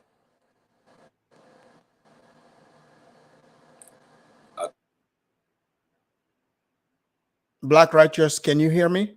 I'm not Black Righteous. Okay. Anyway, you're the Truth, right? Truth, go ahead, speak. Yes. I like to agree with what the brother just said. I don't. And where are you calling from? I'm calling from America. I represent the Midwest and the South. Midwest and the South. What Midwest. state, to be specific? Mississippi to Chicago. No, like where are you calling? Like where do you? I'm calling from Illinois, Chicago. Illinois, Chicago. Welcome on the show. Thank you. I appreciate you. And I agree with the brother. I believe that there is no such thing as a diaspora whatsoever. That is all a scam that's been set up to manipulate Black Americans. And it's been pushed up on us by islanders of the Americas and Right. European Negroes that has been coming to America since the 1800s with this whole back to Africa thing. It's not a disrespect to Africa. At the end of the day, Africa is y'all homeland. That is y'all heritage. We have no right to come to Africa expecting anything from Africa, especially when it's not our country. I don't like the fact that the ones that are going, they are doing scammerous ass shit, and they are giving us a bad image. But you see, the truth. the truth, if you, I don't know if you've ever seen this, right? Where, like back in the days, the hustle itself, what they do was they would put African pictures, like when we were watching TV, they would Yep. say, just remember that? Yeah, I remember that, the whole roots thing and everything, and people still catch me off guard that people do not know that Alex Haley was sued for plagiarizing a Plagiarism. fictitious, plagiarism of a fictitious book called The African. So roots was not true. You feel me? And the thing is, the ones that are coming to Africa is not a lot of us. You feel me? It's the Right. ones that do have low self-esteem problem, identity issues. And I think that every country do have people with that type of mindset. It's not exclusive just to America. It's all over. But one thing I will note, I notice, and this is no disrespect, when y'all come to America, y'all stick with y'all own. I have some African homies. They, if you know anything about Africa, a lot of the ones that's coming here as refugees, they're dropping them off in Chicago and sending them up to Rockford, Illinois. I have conversations with these brothers on the regular. They know that just because we're all dark-skinned people don't mean that we are the same people. I don't like the fact that they are duping people from over here to go over there when we have shit we have to fix right here at home. And y'all You got see, things y'all got to fix at home too. You feel me? But yeah, the it's truth, the what way you they just paint. said, right? Yeah, What you yeah. just said is true. Because if you look at it, I don't know if you've heard me say this before, but I said it's not about the skin color. Just because the person is black like you doesn't mean, your interest is the same, the culture is the same. Just because the person is not mingling doesn't mean it's a sort of hatred. People Right, gravitate towards what they understand and who they understand. right. And the main thing that they're doing to push this, everything that is considered our personal culture, things that we have done over the centuries, just because we're dark skinned, they automatically attach the term African to it. And we have arguments with black black Americans every day about this. They're literally pushing this shit through us through the school systems. You feel me? They're pushing it with um their The, the celebration day. CRT, Yeah, the critical race celebration theory. day. Yeah. Yes, Juneteenth and all that type of Yes. shit. You feel me? Yeah. So they've been pushing this shit on us for the longest, and you feel me? And it's just not right. And sometimes it come off like we're African hating, and it's not even African No, hating see because the truth. it's The truth. yeah, yeah. The truth, man. I'm so happy you came on, because what you're saying, this is what I've been talking about, and people think I'm spewing hate. No, because I'm saying black people in America, they have their own struggle, they have their own thing, their own culture, which is different from a person from Africa. But now you have people that are saying they want to go to Africa. They are selling this idea that the project involved is the mindset of all black Americans. So when people speak in generalities, this is why. Because they are going there, they are selling this story, because for you sound like a real black American to me. You have no interest going to another country, and that's how most black Americans are. But when I say this, they said I'm creating division. Can you speak on that? Yeah, and when we say this, they call us coons and people that don't want to be African. You feel me? Even the whole slavery thing is pretty much blown the fuck out of proportion. You feel me? And I agree. the same thing they telling you, that's how they mark us who speak on this. Like for instance, I know who my family is. My mother's grandmother, who raised her, was a full-blooded Choctaw Indian, but my mom Mhm, is classified as a Negro. You feel me? How mhm. is that possible? So this is something that's been done not by the colonizer. We got, like, people don't like to understand that the same people that colonized America is the same people that colonized Africa. It was called the scramble for Africa that happened in the late 1790s into the 1800s. A lot of African countries just got their independence literally 50, 60 years ago from See these the same truth. colonizers. You The feel me? truth. You are. See, you. This is gonna blow some of the people's mind, because usually the black people, you know how like we got the loud babbling mouth, the wannabe pan-Africanists. They're the ones Yes. that show up and they make black people look so bad. This, like the fake histories that they like to spew, telling people that they're Africans, they're this. That's what they're doing everywhere they go. I'm glad you came and spoke about what is factual. And that's what it gotta be. It's gotta be facts. Like I always tell people like this, right? The only connection that Black Americans and Africans needs to have is us taking care of our shit here, Africans taking care of their shit there. We're allying under the fact that we got a common enemy. You feel me? And we do. We all got a common enemy. This is a global enemy. It ain't even just strictly to American blacks and African blacks. Like I asked the Pan African one day, I was like, okay, if everybody Black African, what about the Indian red dot dude? Is he an African? Oh well, no, but he's dark skinned. Yeah, and but you see when you say, but even because sometimes these people, they would say Indians, right, in India, but the Indians also went through the same oppression, the same oppressor, the same colonizer. You feel me? exactly. Speak it, brother. Speak it. Yeah, because if you look at India, for example, India, the entire country of I India, can't like see. if you look at India, right, how many millions of Indians, got, they starved them to death, like the British starved them to death. They used them as merchandise, for them to farm, for them. Like it was brutal, like millions and millions of them, Right. And the they're fucked up part about it is that they convince people to go and put in work in places where honestly they need to be putting in work while they stay. I mean, honestly, I keep it honest. The main people, they give us this is how they do Black Americans, right? They show us the pyramids of Egypt, all the unks and shit, and the pharaohs, and you get all emotionally tied to it. And then soon as they gravitate and hold on to it, they don't put you in Egypt. They put you all on the West Coast. But they you got you see. with the wilds of Egypt and the pyramids and everything. And like I tell people, I talk to real Africans, like from Tanzania, Mozambique, Uganda, the Congo. I'm talking about, like I say, they sending them from Chicago to Rockford. So I interact with these people on a friendly level, though. You feel Right. me? All Africans do not consider themselves the same. The West Coast of Africans do not consider themselves the Egyptians.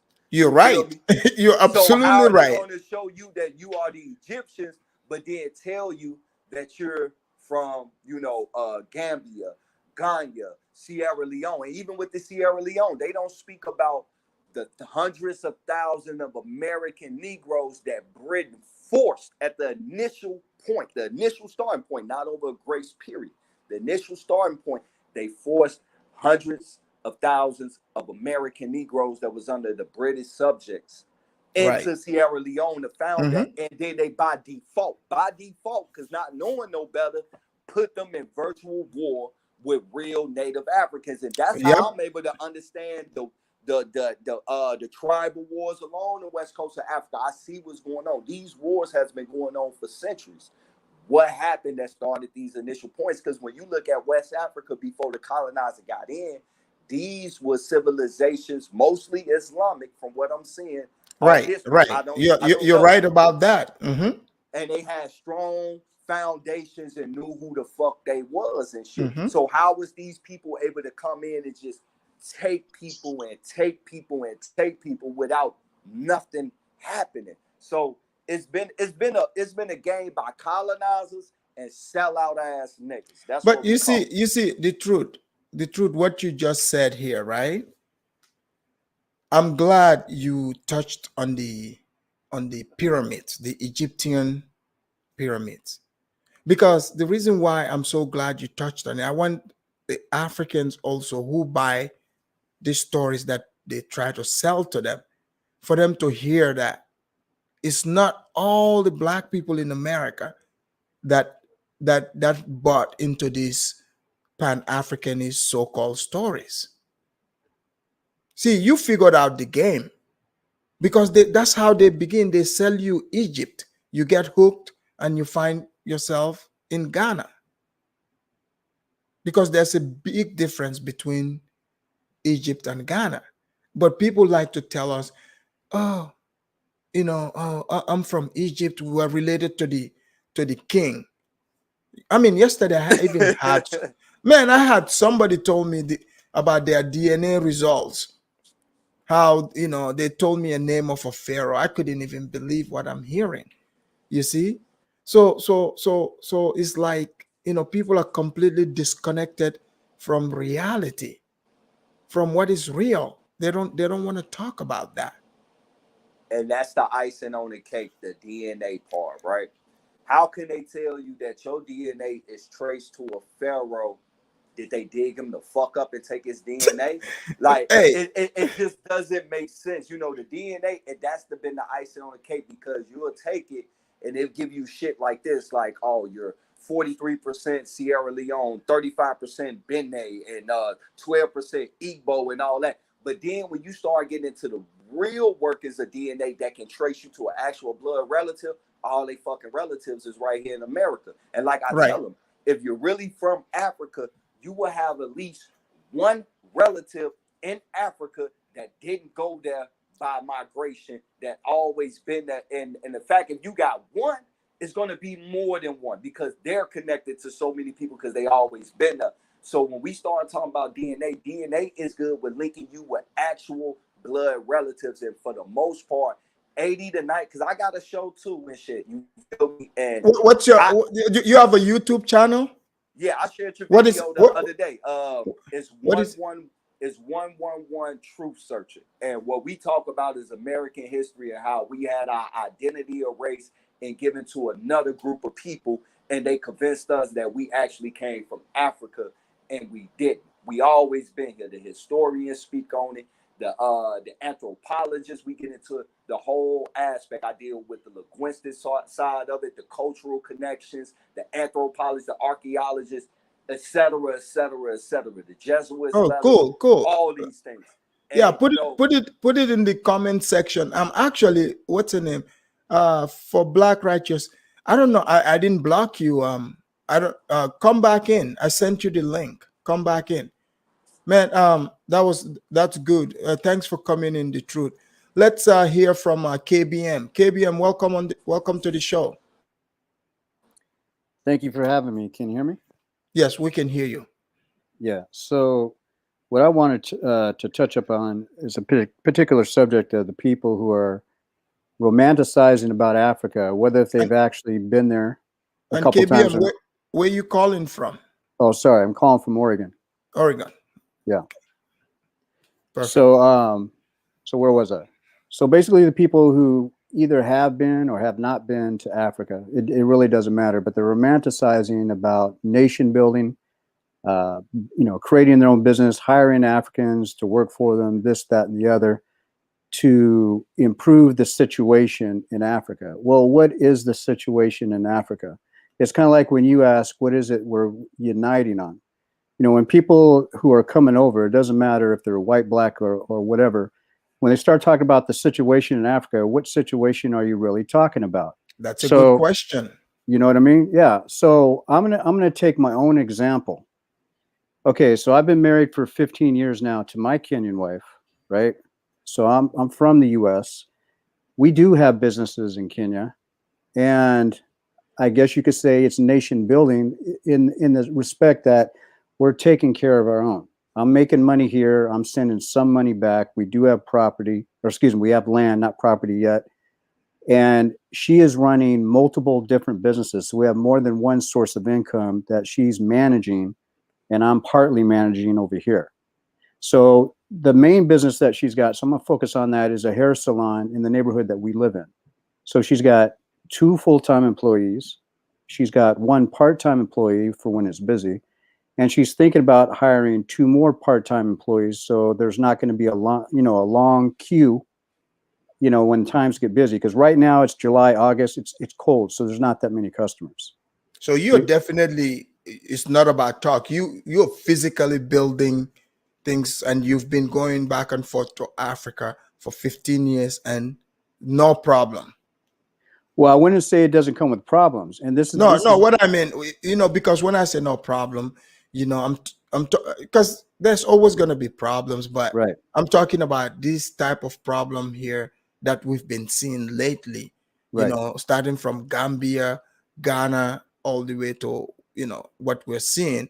And this very video that gathers us here to talk about the behavior we've been seeing. You haven't encountered this type, right? As far as being in Kenya, I've encountered a few in passing at restaurants, displaying bad attitudes or what have you. Of course, I didn't speak to them personally, but I've seen a lot of it on YouTube. What everybody is saying on YouTube is pretty much fake. Coming from America, it's pretty much fake. Okay, so it's not easy to run a business, even when you're married and you have somebody that's born and raised in that country and stuff like that. There's a lot of things that you have to do. There's a lot of sacrifices that you have to take. And the number one thing for anybody trying to so-called nation build in Africa or find out what the situation is, you're going to have to go there more than once. You're probably going to have to go there 5 to 10 times. And it's not to invest in a business. It's to invest in people. And it's not to pay people to invest in people. It's friendships. It's actually getting to know people that you can trust. I'm sorry, but can you guys hear me so that I know I'm online? Because I've been trying to be on. Okay, I'll be back on mute, but call me when he's done. Okay. Once he finished, you're gonna be next. So anyway, so KBM, KBM, if you look at the things you're saying, and you're an American, from being born and raised in America, knowing the American attitude, the mindset. Do you think most black people in America are ready for what are built for Africa? Absolutely not. Just like most white people that are interested in going are absolutely not ready for Africa. The average American is not ready for Africa, period. And for the people who are showboating on YouTube, they're not ready for Africa because most of them are going back and forth. They don't have it together. Even if they're making good income within America, if they try to go to Africa, right? If they try to go to Africa and live there full time and they don't know how to make that income that they have in America online, then they ain't going to make it in Africa, period. Because you don't go to Africa to look for a job unless you already have a job there waiting for you. You go to Africa to move there, to live there, to create your own business so you can sustain yourself and your family. That's what you do. So that's what me and my wife are doing. Straight up. Africa is no joke, but Africa is the most hospitable place on the planet. And I can say that for a fact. I've met people from all 54 countries. That's the one good thing I could say about America is that you can meet people from all over the world. And there are a few things, a few customized, I'll say, cultural things that are the same in all 54 countries that people do. But like you said before on somebody else's panel earlier today, not all Africans are the same. They're not a monolith, just like not all Black Americans are the same. They're not a monolith either because the average Black American doesn't want to go to Africa. They don't even think of Africa. It's these YouTubers who are misleading other African Americans about what Africa is, and it's really not. That was well said. Well said. Okay, let's have Black Righteous also say what she's heard so far. Black Righteous, you're up. I appreciate it. I've been trying to get on here for a minute. I don't know what's going on with my phone. I mean, like I've been restricted, I've been barred, I've been blocked, and I've been like, I'm innocent as fuck. I'm trying. Man. You got that janky Wi-Fi. No. The demons are wanting to take me out, man. And I'm God's child, and I'm here nonetheless. Okay, so what's up? So you were writing in the chat. So from what you've heard so far from this video, and are you familiar with the repatriation movement, Pan-Africanism? I only learned about Pan-Africanism maybe 2.5 years ago. when I broke my foot. That was the only time I was restrained in my bed to not be able to go do something else. And lo and behold, I learned about Pan Africanism. Other than that, I would never have known. But since then, 2.5 years later, I've seen a movement of sorts that is trying to impose on my identity from this globalist, elitist, Pan Africanist, Africanist, and Okay, American. speak on that. Okay, I don't like it because I didn't call for it and nobody sent you to me. I didn't ask you to be here. You just came. You know what I'm saying? So there is a problem with that because just like you have a right to identify yourself like transsexuals, not you, but I get what you're saying, right? I'm saying other people are identifying themselves all over the place. Right. But somehow, being a Black American, I can't have that same choice to choose to identify myself unless it's African. And I'm like, what the fuck is going on? And when that had happened, that triggered me and it caused me to come out the way I am now. Because I'm normally not violent. I'm not violent at all. I'm not even speakative. I'm not even vocal. Do you usually get angry? No. This is the only time I became angry because I feel like you're imposing on something that you're not doing unto yourself. Like if somebody is like, so are you myself, like let's just talk about Tunaja because you talked about him recently. I don't like him at all. Okay. He's Nigerian. He has Boko Haram. He has Fulani and all this other stuff going on. They're very tribalistic in Nigeria. But yet he feels like he's the overlord over Black Americans' identity and thoughts. And I'm like, bitch, deal with your shit in Nigeria. Don't come for me. You know what? Have several other shit to deal with. I totally agree with you. I feel your sentiment there because yes, if somebody is coming, especially they've never been to America.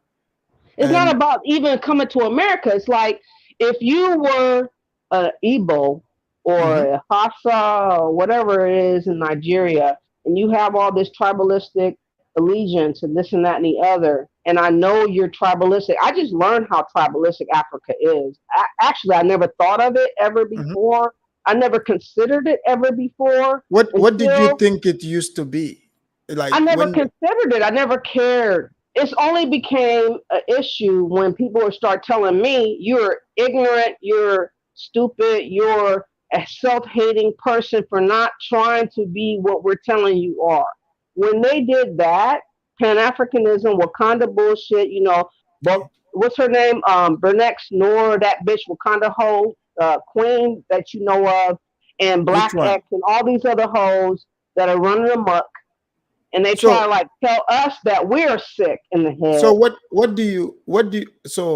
So I get the feeling you don't subscribe to the Pan-Africanist talking points. Not at all. I'm anti-Africanist totally. I am me, myself, and I. The way I was thinking myself to be, I was not raised though with my family, honestly. I was orphaned as a child, but my father told me at the age of 16 that I was Cherokee and my great-great-grandfather. But that's not the only reason why I believe it. It's because Roots, the movie, and other things that was told to us never sit right with me. And I'm very critical-minded, you know what I mean? Because I've been on my own for a very long time and I think a lot. So I didn't need his help to come to this conclusion. I came to this conclusion by myself. I didn't need nobody to like force me. It was like so when you say you are anti-African, no, Africanism. Oh, okay. Okay. Yeah. Pan-Africanism. You know what you're saying. You make a lot of sense. You make a lot of sense. My brother married a Ugandan woman. I have not met his wife or my nephew, who is 10 years old now. But we have a fucked up situation with my family because it was fucked up in the beginning. But I never would deny my nephew as being half Uganda because he's part of me. But I'm not going to want to change my identity because I'm linked up with one African person that's married to my brother. You shouldn't. I still have my own identity. I still have my whole history and my own perception on what I want and what I think. And I feel like I should be able to separate that because it's only smart to do. Everybody else does, but when we do as a Black American, there's a problem because for some strange reason, Afridamus, people believe that Black Americans don't have a right to claim nothing because they think we're bastards of the world. No, and you see, I'm glad you came on.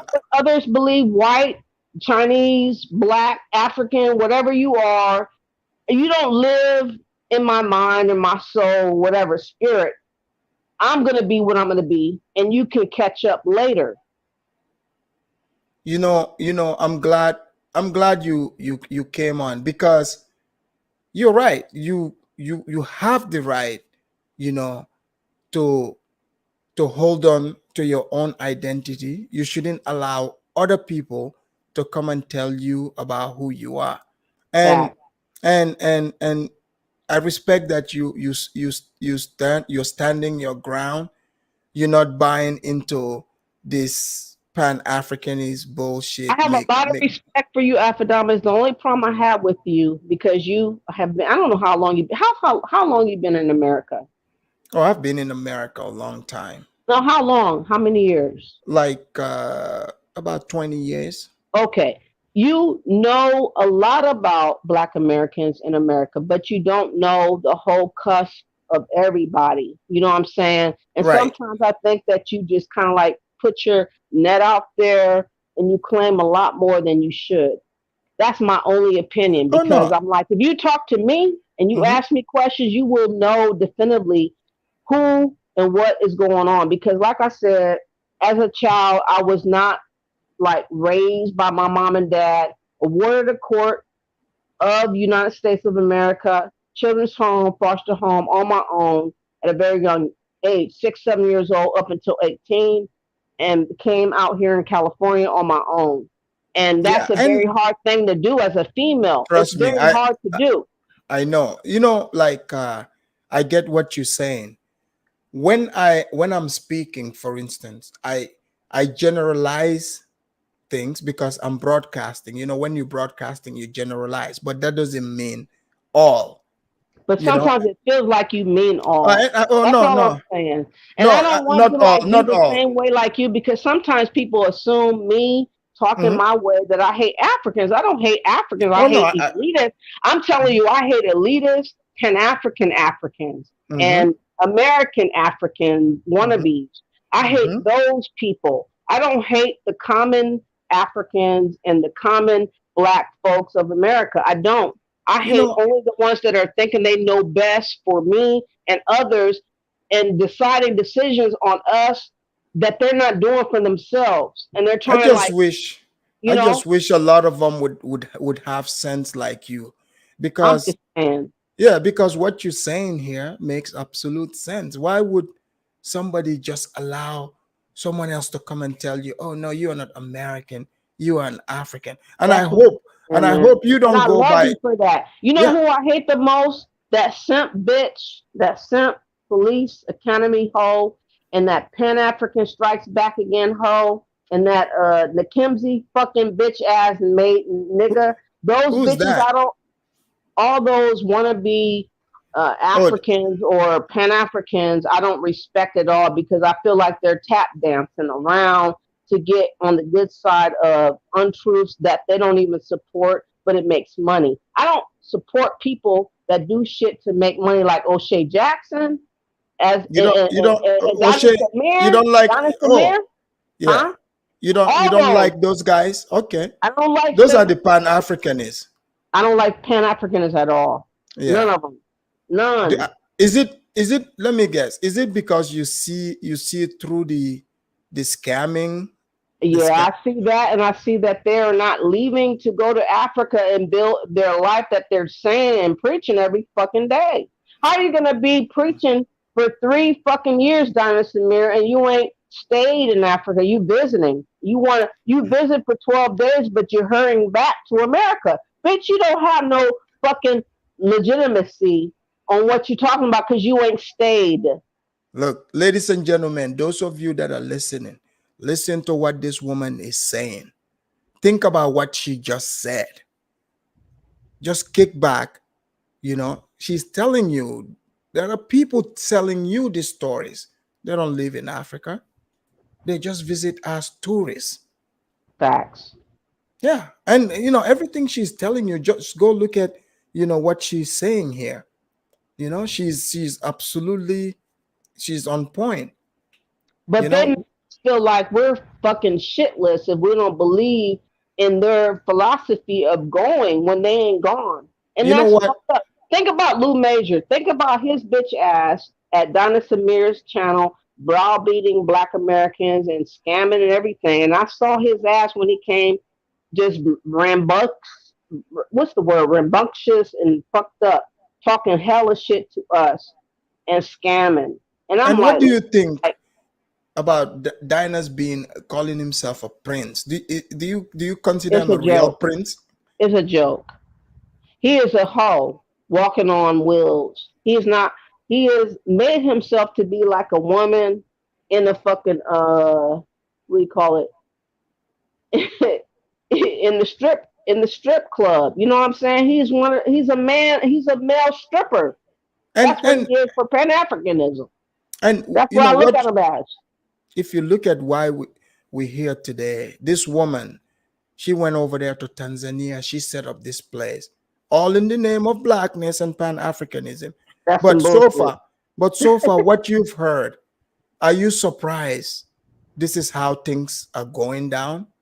No, I think honestly, because Black X got a black eye or 2, 3, 4 black eyes, whatever, that they need to, this one world order needed to adjust their mechanisms of attraction. And they use this so-called vulnerable Jamaican woman that's trying to help on her own, you know, isolated, singular, you know, come all, you know what I mean? I don't buy that shit. She's enticing folks for a reason to collect information and to make people feel a certain way, but it's not that way. And her drama is fake and it is exaggerated. She might have been a hoe for the dick, but still in all, it was about her NGO. Like she told. You know what? Wait a minute. Wait a minute. NGO. Say that again. Say that again. NGO she got for 4 houses she's trying to get. Who's the NGO overhead person? George Soros? Jewish people? Who? You can't just say, you can't just throw out NGO anything without expressing to me who those people are. If you can't, then your bitch is a fucking fraud and your ass is like a manipulative demon. Manipulative. Sorry. So I don't buy her shit. She's fat, fluffy, and looking innocent, but I don't buy it. Just like I don't buy Black X smiling all the time and laughing. Who's that? Who's that? And the Wakanda hoe, mango trees. I'm gonna go to Africa, bitch. You ain't never left. You ain't never gone. So are you? You know, do you have any interest in, you know, visiting the motherland to see what the Pan-Africanists are doing there? No, after what I've examined and observed in the last 2.5 years, I would be damned to get a passport. I'm not getting no damn passport. You're not getting my fucking fingerprint for shit because, you know. So you're living off the grid? No. I'm saying that there's a lot of mysterious fucked up stuff happening with passports, identifications that's being what do you call it? Reworked over to be not the truth. People are buying on the dark web people's identifications, and I believe Black X and others are involved in collecting your information through their databases You know what? Have your passport, your name, your email, and this and that and the other. And people are stealing that shit and using that shit against you. And if you are traveling over there and you're unsuspecting and they have involved your shit in that, you could be fucking arrested overseas and nobody knows and hears of you again. That's what I believe. And I believe that nobody wants us to know. But I'm like letting people know on my channel that you need to understand that you have a channel? I do. For Black Righteous Folks Home channel. Oh, just like it's written. And channel at the end, because if you don't put channel, I'm what do you call it? I'm hidden. For some, I'm hidden because I'm righteous, because I speak a lot of truth on what I speak.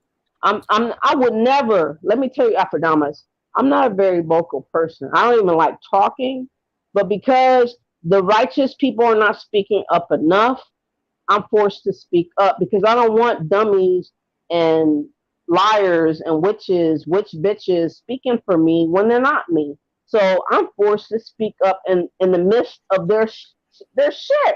I'm like, bitch, you can't represent me like that fucking Gina Benex Noor. Bitch, Which you one not are you? African Hold American. on. Oh, is it the Wakandan queen? That bitch has infuriated me, and that Tunaja has infuriated me beyond recognition. But you know what?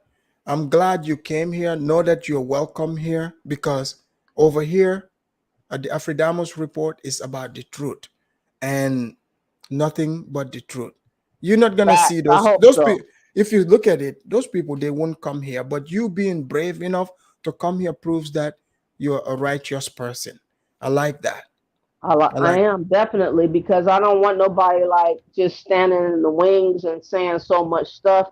And because we're so distracted doing other stuff, stupid stuff. There's a lot of Black Americans on stupid beefs and stupid, black man versus white, or white women or black women and all this other bullshit. I'm like on the truth. Let's stay on what people are trying to do to me.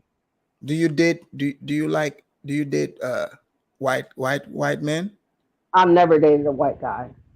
Are you single? Very. What about, do you date Chinese? Never. What about African? Never have, because you know what I'm saying? Are you interested? No, I'm interested in what is linking to my mentality. She's available. No. I'm only interested in people that is interested into my soul and what I envision. You know, and I can't force nobody to envision what I envision, because many men are specific on what they envision. I'm not gonna go to a man that's not on my shit. Are you willing to allow the man to be the driver in the seat? Only if I like him. Well, I get that. Well, yeah, you have to like the person and respect the person, of course. But I'm saying, if I don't like and respect him, he ain't doing shit. Well, and there's not been many men that I've respected in a very long time, to be honest. So what kind of guys do you like? Their own selfishness of sexuality, and what kind of men do you like? What kind of men do you like? If I would like a man, he would be righteous. He would take care of his family first, like his mom, grandma. But why is that important? The grandmas, those are waste of time. You got to take care of your family first to even consider me. Because you're not taking care of your own, you can't include me. If you're only thinking about me and not taking care of family, there's a problem with me with that, because that means that you are kind of demented. And no. Check this out. What if the person, you got like the women that go to Ghana, they're getting them long stroke kwamis. They don't care about. I'm not into sex. I've had sex too many times. Well, I'm not talking about sex. Nobody's. I'm just saying, Kwame is not going to clear out nothing. You got to have a mentality and a spirituality about me. About yourself to me. If you don't have that, you can't reach me, because I'm gonna look at you as you're a simpleton at the corner. Good. You know what I mean? You gotta be special, or you're not gonna be nothing. Good. Guys, you heard it. as you guys know. Over here, no topic is off limits. I'm glad we got to know each other, and the audience also, that they're really enjoying this conversation. So hold on, let me play some of this video and we'll talk about this for a second. Okay, I'll be on mute. Okay, cool. Embassy. Go to them. I cannot help you. You want somewhere to live, go pay a dalali. I cannot help you. You didn't book the Exodus house. You didn't pay a reservation there. You didn't come there. You didn't do you didn't put a dime towards me building or watch me struggle and work for it. And now that it's finished, right now that it's finished, everyone is piling on and jumping on my back and claiming that I'm not who I say. I'm a human goddamn being. I'm a person. I'm a person. I'm a person. I have needs. I need to use the bathroom. I need to sleep at night. I have a child who is depending on me. I have to eat. I have to take care of my emotional and physical well-being, which I have been neglecting. I haven't done any of that. And that's just the last.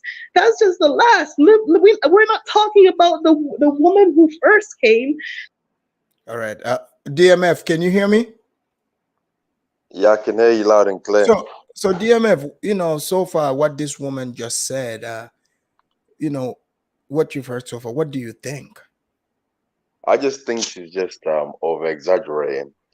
I understand that obviously, maybe as she said, the Black Americans are obviously on their case too much, that she can't help and that they need to go to the American embassy and all this stuff. But I think she's got her own personal issues that she needs to address, and this victim thing that people play, I think this was playing in front of us right now.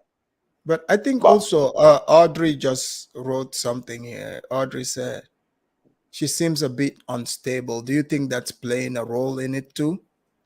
I wouldn't say she's unstable, because you and I know one thing about Africa is that when I'm going to give you an example. I remember when I initially went to Africa, right? And when I went there, I stayed there. My wife was with me, but she came back and I stayed there for the longer period of time. You see what I'm saying? And it's there to get to me, especially when you've been away. You've lived in the West for so long. To stay in Africa and to deal with the discrepancies that you normally encounter on an everyday basis is something that can get to you, that also mixed in with the things that you may be dealing with in your private life, and then you've got the stuff that's going on. So I think sometimes the environment that you're in can also play a big role in your psyche, especially if you don't have that stable person in your life to obviously be next to you to guide you. See what I'm saying? Because everyone needs someone. As human beings. But you know what? If you see, like I highlighted on this, Big Z said something that I also observed. Yeah. It's a long video, but she's saying she's hurt. But I noticed there's no tears also. Yeah. So I don't know if she's doing it for the donations. Do you think a lot of these things we're seeing, it's about the money, where people are going out there selling their characters? Like Africa has just been used as the proxy for them to stage this. Of course. I mean, this is what they've all done with this Pan-African movement that they've had. This is all the agenda. You've got Africans that are selling this lie to the Westerners, and then you got the Westerners that are then buying into this lie, and then obviously through that they're now going back to Africa, and then obviously them as well going on with this same lie, and then it's a trickle down effect where everyone now starts to scam the continent, and this was going on just like the white man did to us before. Yeah. And are you surprised to hear, the viewpoint of real Black American, like for Black righteous and the truth? Are you surprised by their views that it's completely different from the ones you've been hearing? Yeah, it's very refreshing, I must say, because what you and I have heard from other panelists from America, the way they behaved when we tried to speak, you know, truth. The way they'll behave was, I can't, there's not any word I can, you know what I mean, use to describe, you know, my disappointment when I heard the way they spoke, the way the women conducted themselves. But I think with this live stream you're doing today, you know, if I never knew about Black Americans, and I only went by what I already know from prior to this live stream, I would think that that's how all Black Americans are. But I think today you've shed a light in this live stream, allowing these original, I'll say these are the original Black Americans, because they're not coming with any self-pity. They're not coming with the slave mentality. You see where I'm coming from? They're coming with the truth, just as we're coming with the truth. And I think, you know, this is the kind of people that we need to really engage with when it comes to Black Americans. Yeah, because if you notice, right, for Black righteousness, she spoke throughout. She didn't mention anything about slavery. Yeah, she talked about her own life, but that's her life. Like, she's not looking for somebody to save her. She's like, I went through this, like obstacles, just like everybody goes through in life, but just we have different problems. She's not trying to outsource her problem to other people. She said, I'm Black, I'm American, this is what my history is, and I'm proud of it. Don't tell me otherwise. Yes. And I think that's commendable. You know, it shows that, you know, she has dignity and pride and respect for herself, because, you know, how you conduct yourself and what you put out is what you get back. Right. That's what I'm saying. So all these other people that we've encountered on the other I should say panelists on whatever channel I've been on, whilst you've been on the same channels, you know, those people, I don't know which planet they're from, because, you know, this is not the kind of people you want to even be in the same vicinity with, because you're not dealing with people that have, I should say, sanity. These are people that are mentally disturbed or have issues within themselves that they need to really fix. And I always put this down to the slave mentality syndrome. You know what I mean? A lot of people suffer from this illusion. And the thing that grabs me the most about all this fictitious things that these people put out there is that, you know, it's a myth to call yourself a slave, like basically your slave ancestors and all this other stuff. I mean, come on. And you know, let me have Black for Righteous speak on that. You know, give a Black on Righteous. You want to unmute yourself? I'm back. Yeah. So you know, just like you hear, because here on the conversation, usually you have other, you know, people. They would say, "Oh, I'm black." You know, they want to, you know, you present themselves as victim. But just like you heard DMF said, you know, for you to speak and, you know, stand on that, you know, standing on your identity, you see how much respect is extended your way, you and the truth. So people respect that, because you're not coming here talking about, oh, my ancestors were enslaved, I'm this, I'm broken, so you people have to join me. Be a survivor and a warrior. I've overcome slavery. You know what I mean? That's where I'm at, spiritually wise and mentality wise. So I'm not a victim of slavery. I'm a victim of being a survivor against all odds. You know what I'm saying? And that's where I'm at, because I've been through a lot, and I know many people that are Black Americans been through too much, whether they've been accused of crimes that they did not commit, and they were forced to do stuff that they shouldn't have done, because they were innocent. You know, we were innocent people, and it was made up stories on them, on their life, on their person, and it changed everything about their whole situation. And you have to believe in a higher power. Thank God I have not been, other than the ward of the court as a child, you know, I've been too smart as a woman to allow people to just subject me to being in jail or in prison behind some bullshit, because I'm like, no, you're not doing that to me, because I've been there as a child. But there's many people that don't know their strength because they never went through that, or they don't believe in themselves enough. And I'm saying to my people and anyone, don't allow yourself to look at what you have seen. Know you are bigger and greater than that, because God told you so. Well, you know, the way you sound, that's good. And now that we know that you're single and available, we're gonna find out. I'm not available. No, hold on. Just hear me out. Available at all. No, hear me out. Since now we know that we can, find out if Niger is single and available. No. Niger can never link up with me because he's dumb as fuck and he's a Nigerian and they're scammers. Fuck that. No. All right. Let's bring in KBM. KBM, can you hear us? Yes. Can you hear me? Yes, I can hear you just fine. So from the clip that I just played, that section, this woman is talking about the situation over there in Tanzania.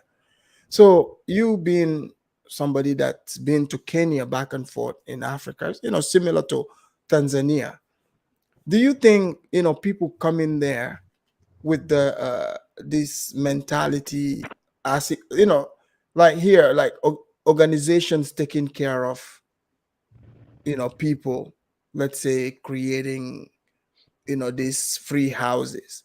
I think that's the concept that she's trying to create. But do you think that's gonna work? Because those are subsidized by government here in America, right? Well, I don't know if they're subsidized by government here in America, and I really don't know everything about her story. However, what I do know is and it sounds like the other lady said that's on the panel here that she has an NGO. If she has an NGO to start this, that's not how you go about starting an NGO. I've had my own 501c3 in California many years ago, and that's for the Africans listening. 501c3 means NGO. It's the same thing. That's not how you do it. And you're definitely not going to do it just so you can have somebody come over from the country where you came from, just so they can supposedly heal while they're on vacation. Right.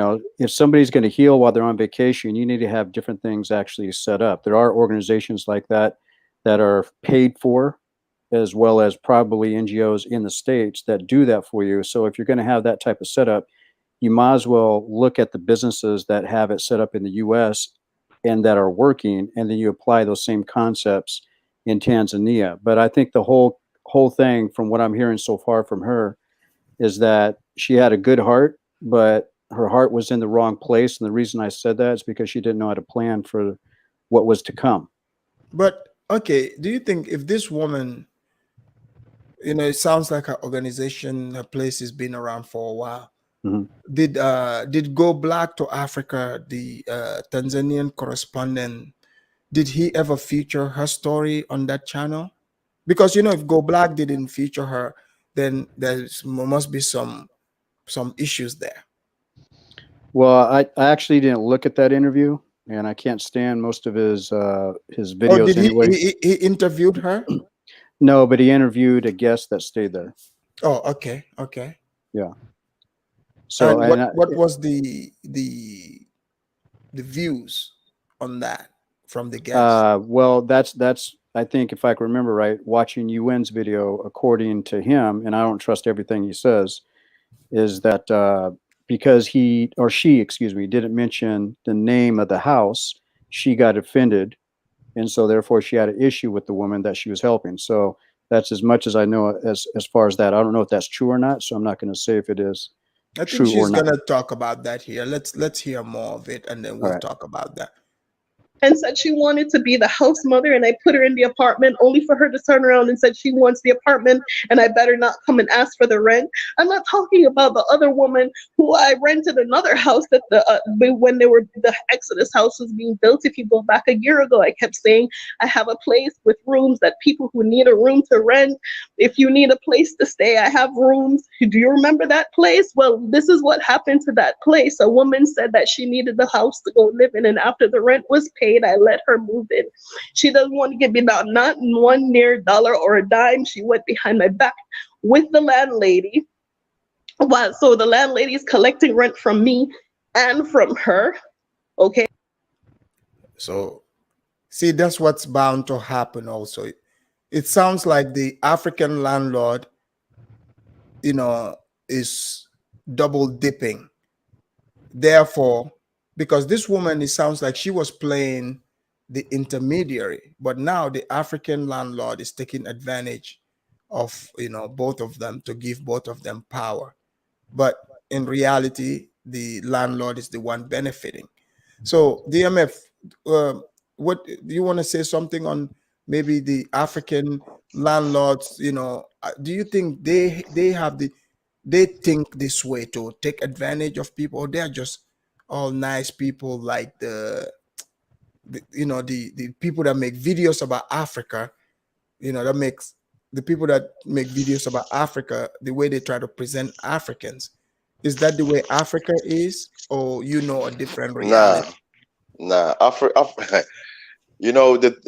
the thing that makes it, I should say, so beautiful in regards to when you ask for this question is that I've lived there and I'm going back to live there with my wife. So what I've experienced is that Africa is a place that if you're not versed in regards to what you're trying to do, you can easily get cheated. So people will take advantage. I've had landlords that we rented a property take advantage, of the situation, knowing that obviously we may like the property, then they'll come up to you and ask you to put the price up for the rent, stuff like that, stupid things like that. So I'm not shocked by this at all. This is a common practice in Africa, and that's not just in Tanzania. This is across the board. Right. You're absolutely right, because it blows my mind when I see people make YouTube videos. And for example, our Tanzanian correspondent, Go Black to Africa, he speaks on Tanzania. I would have hoped, he would have found all these stories and give us what's actually going on, but he hasn't presented this. So, for example, if somebody like you and I, we speak about what the realities are in Africa, they don't want to listen to that. And to me, that tells me they have an agenda. Of course they do. Yeah, I mean, because every one of these people that you mention their names, I've engaged with them, because people may think sometimes I can be high rated when I speak because I'm passionate about getting the truth out. So if I'm engaged with you in something and you're going to try and make me out to be like a crazy person or a person that don't know what they're talking about, then we're going to have a problem, because my agenda is not to try and, create a false narrative. My agenda is to send out the truth, give out the truth to everyone that's willing to hear it. And truth shouldn't cost anyone. You see what I'm saying? So when you're trying to project that information out so everyone can receive the truth, you've got gatekeepers, which I spoke about in your previous videos, that just as you got gatekeepers in Hollywood, you got gatekeepers in Africa. And these gatekeepers work hand in hand with certain people, to get out whatever they want to get out, to, achieve whatever they're trying to achieve, which is their narrative. They want to impose it on people. So this is what happens. And this is why a lot of people need to be careful. That's why I'm sure that, a lot of people's parents will tell them, don't listen to everything that you hear. But, a lot of us grow up and we don't take this, lessons that we learn as kids. We don't take into our adulthood. You know what I mean? So this is the problems that a lot of us face, because we miss out the fundamental things about when we were growing up. You know what I mean? And when you get to that age and you've had your own experiences, some people are ignorant to the fact that the truth is staring at them in front of them. You know what I mean? So if you miss out these truths, you're gonna have to pay for it. And life is not something that is very kind to any of us. So if you make certain mistakes, it's gonna cost you. And hey, you make the bed, you lie in it. Exactly. You see what I'm saying? So a lot of these YouTubers painting this narratives like Warrior Maya, even though he's my countryman and all this stuff. I like the fact that he's shedding a light on Africa, and he shows Africa in a very, beautiful light. You know what I mean? Like, I'm not gonna lie, I like what he shows, but we all know, you and I know, that not everywhere in Africa looks like that. Just like not everywhere in Africa, just like not everywhere in the Western world look beautiful. There's certain places that are not good. You know what I mean? So people always highlight the best places in their countries or wherever they go to, because that's where people normally visit as tourists. If you was to visit France, you're not going to go to where most of the black people are. You know what I mean? You're going to go to where you go to Eiffel Tower so you can see nice things. If you was to go to Ghana, you go Blaster Square. If you was to go to Gambia, you go to places like beaches and stuff like that. You see what I'm saying? So it's just basically whoever is covering that broadcast, they project out whatever they want to take out from what they're doing to project it out to the people. Have you noticed if that the talking points, when you go from platform to platform, they all seem to carry the same sort of narrative? What's that all about? Do you think they are pacifying and setting up, unsuspecting black people in America, especially, to lure them into Africa and siphon money from them? Do you think that's what it is? Do you think this woman was trying to pull that, but it just backfired on her? Yeah, I think she is totally trying to do that. You know what I mean? This is what a lot of them do, because I'm sure that before she moved to Africa, she did not make a video like this, right? Right. You see what I mean? So obviously, I mean, then it only the evidence, as they say in crime, only points to the evidence we've got in front of us. You see what I'm saying? Because it clearly shows what her agenda is, which is playing the victim role as everyone else does, especially diasporans that go to Africa. And the sad thing about it all is that the Africans in Africa don't get nothing out of it. I know, because you look at Black Seed in Gambia.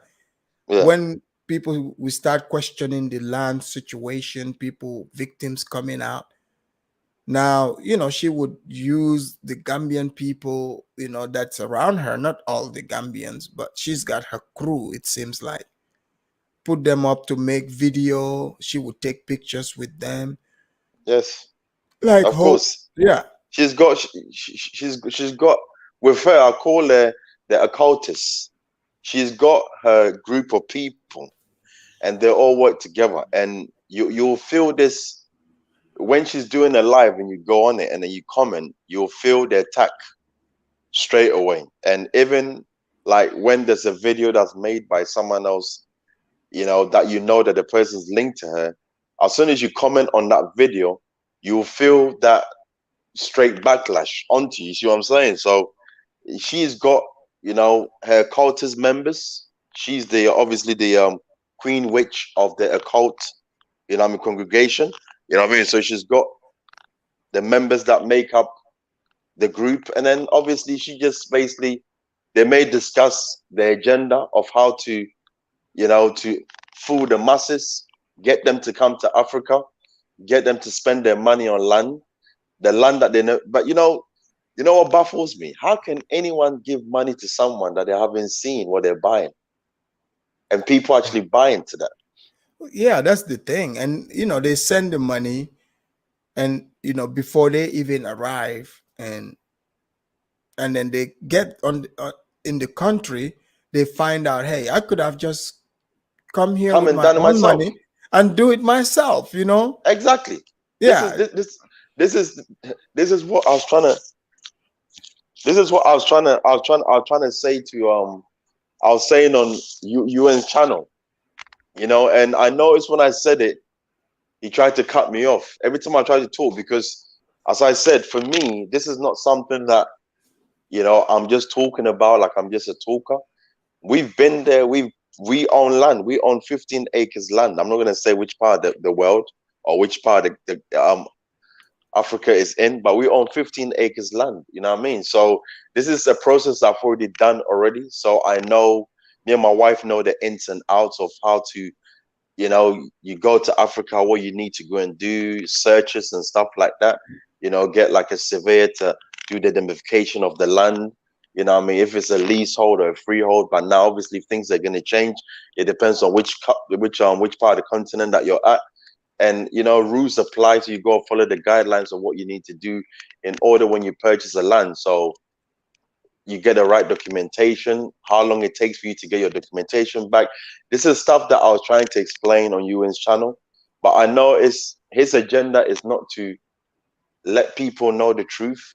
His agenda is to push his own narrative, which is to push his own channel, which is pushing his own channel and his oversight agenda business that is launched. You're right. And it's and fake you know, beard. the thing is, what catches my attention is, if you as an African person, you know all this process, when you come on their channels, you want to explain this, they would never allow you. Like St. James said here, they got the dogs that will go after you when you want to check them out further for due diligence purpose. This is absolutely true. Let's hear more of this. We're almost close to the end of it, but let's hit it. And I can't get my money back or anything. And then when I insist on her giving me my money, this is the lady who stayed at the place. When I insist on asking her for the money, she, in cahoots with the landlady, went and changed the locks on a house that I have rent paid in up until July. I have the lease. The lease is in my name. The landlady gave me notice to move. And when I went and I moved the things out of the house, the woman called the police and this, that, and the third, and here leaving nasty messages that I'm a thief, I'm this and that, and the third. Talk the truth, speak the truth, shame the devil. Talk about your part in what you talk about your part. Talk about how you tried to take control of the property and had me pay the rent. Talk about that. Talk about that.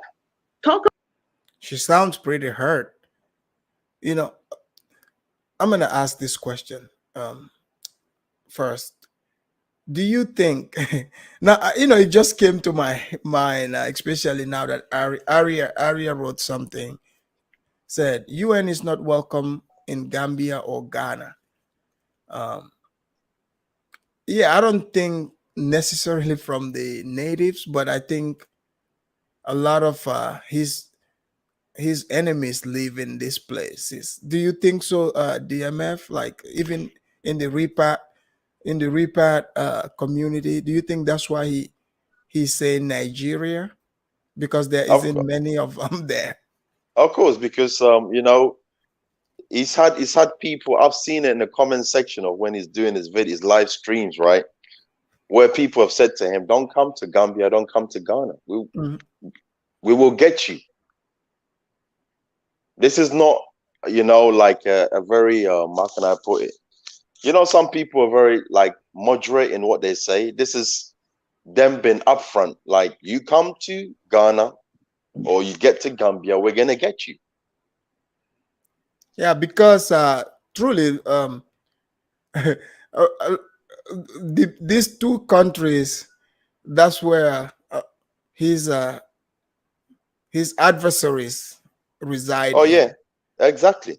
Yes. Ghana, and he believes Ghana and Gambia.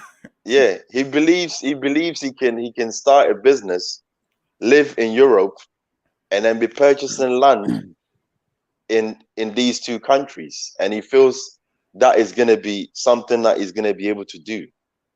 You, this person that started a YouTube channel, I don't know if you even got a business over here, but you want to start a business in Africa, but you're not even living there. And then when other Africans that maybe left Africa, they went back, they're doing similar to what you're doing, and they've actually done something to prove that they've actually gone through the process of obtaining land, or maybe helping someone to obtain a stolen land. You then make videos in trying to discredit that person.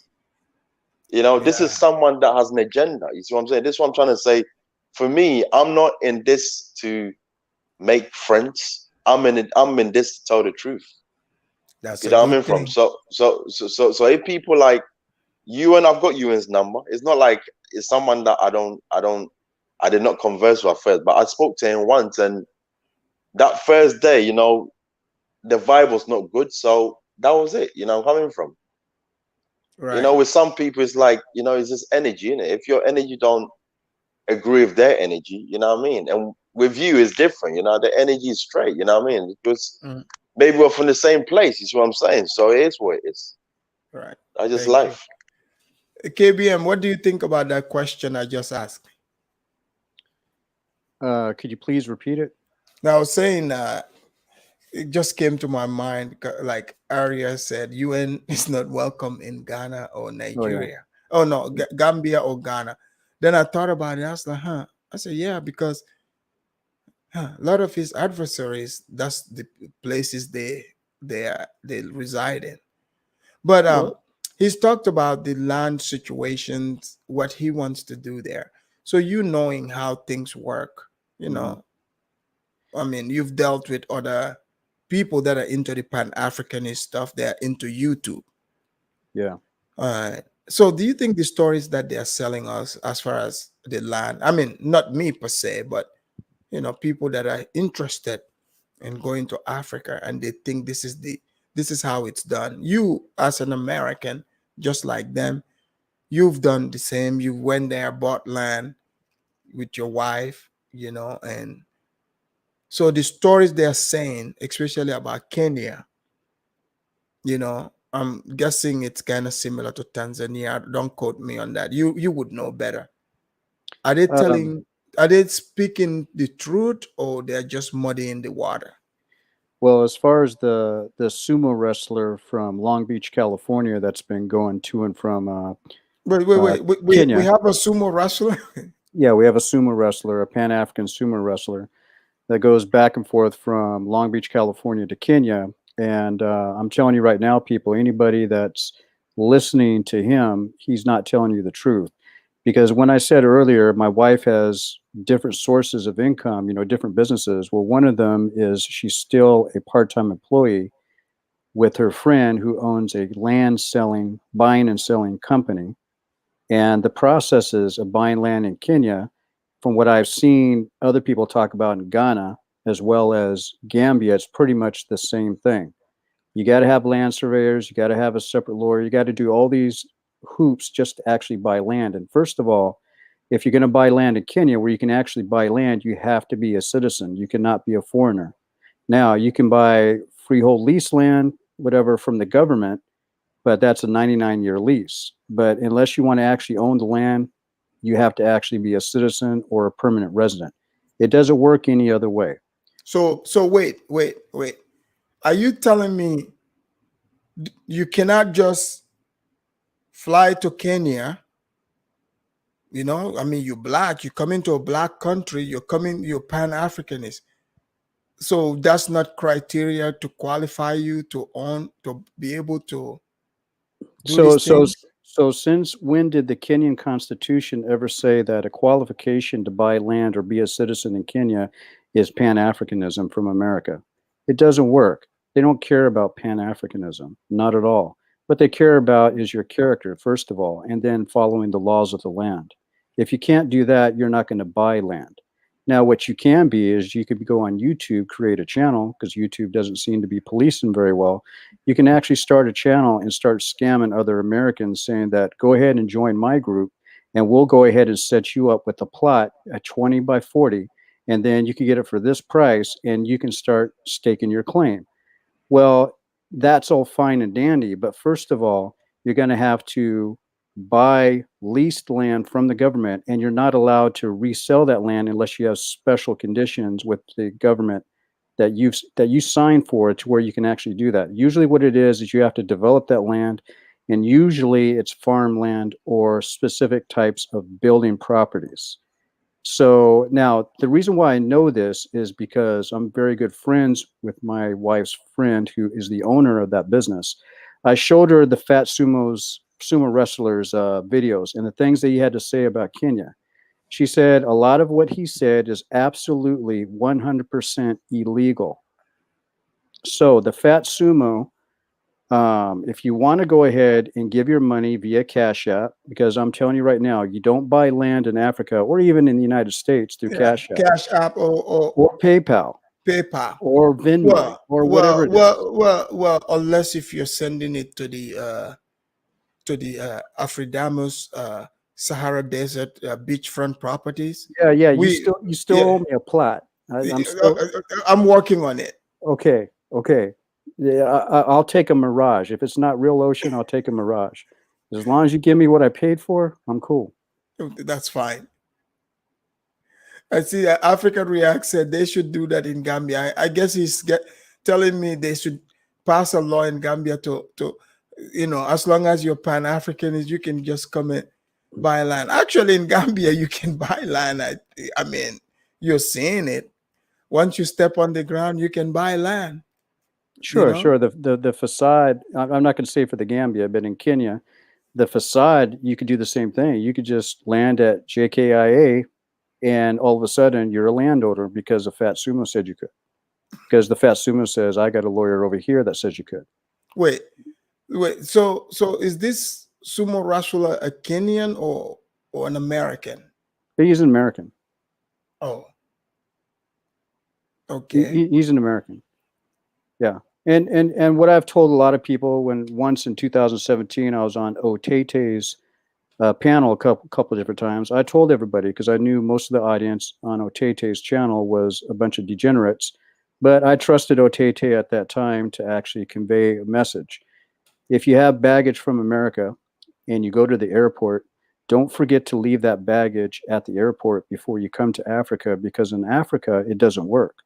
Well, they took all the drama. He's right. Hold on. Audrey said the Wakandan queen got her plot already. Audrey, don't tell me she got her plot in Gambia. Please tell me she got her plot in Kenya or Nigeria. This better not be in Gambia. Let's hear more of this while Audrey goes and let me know the Wakandan queen got her Wakandan land in Nigeria.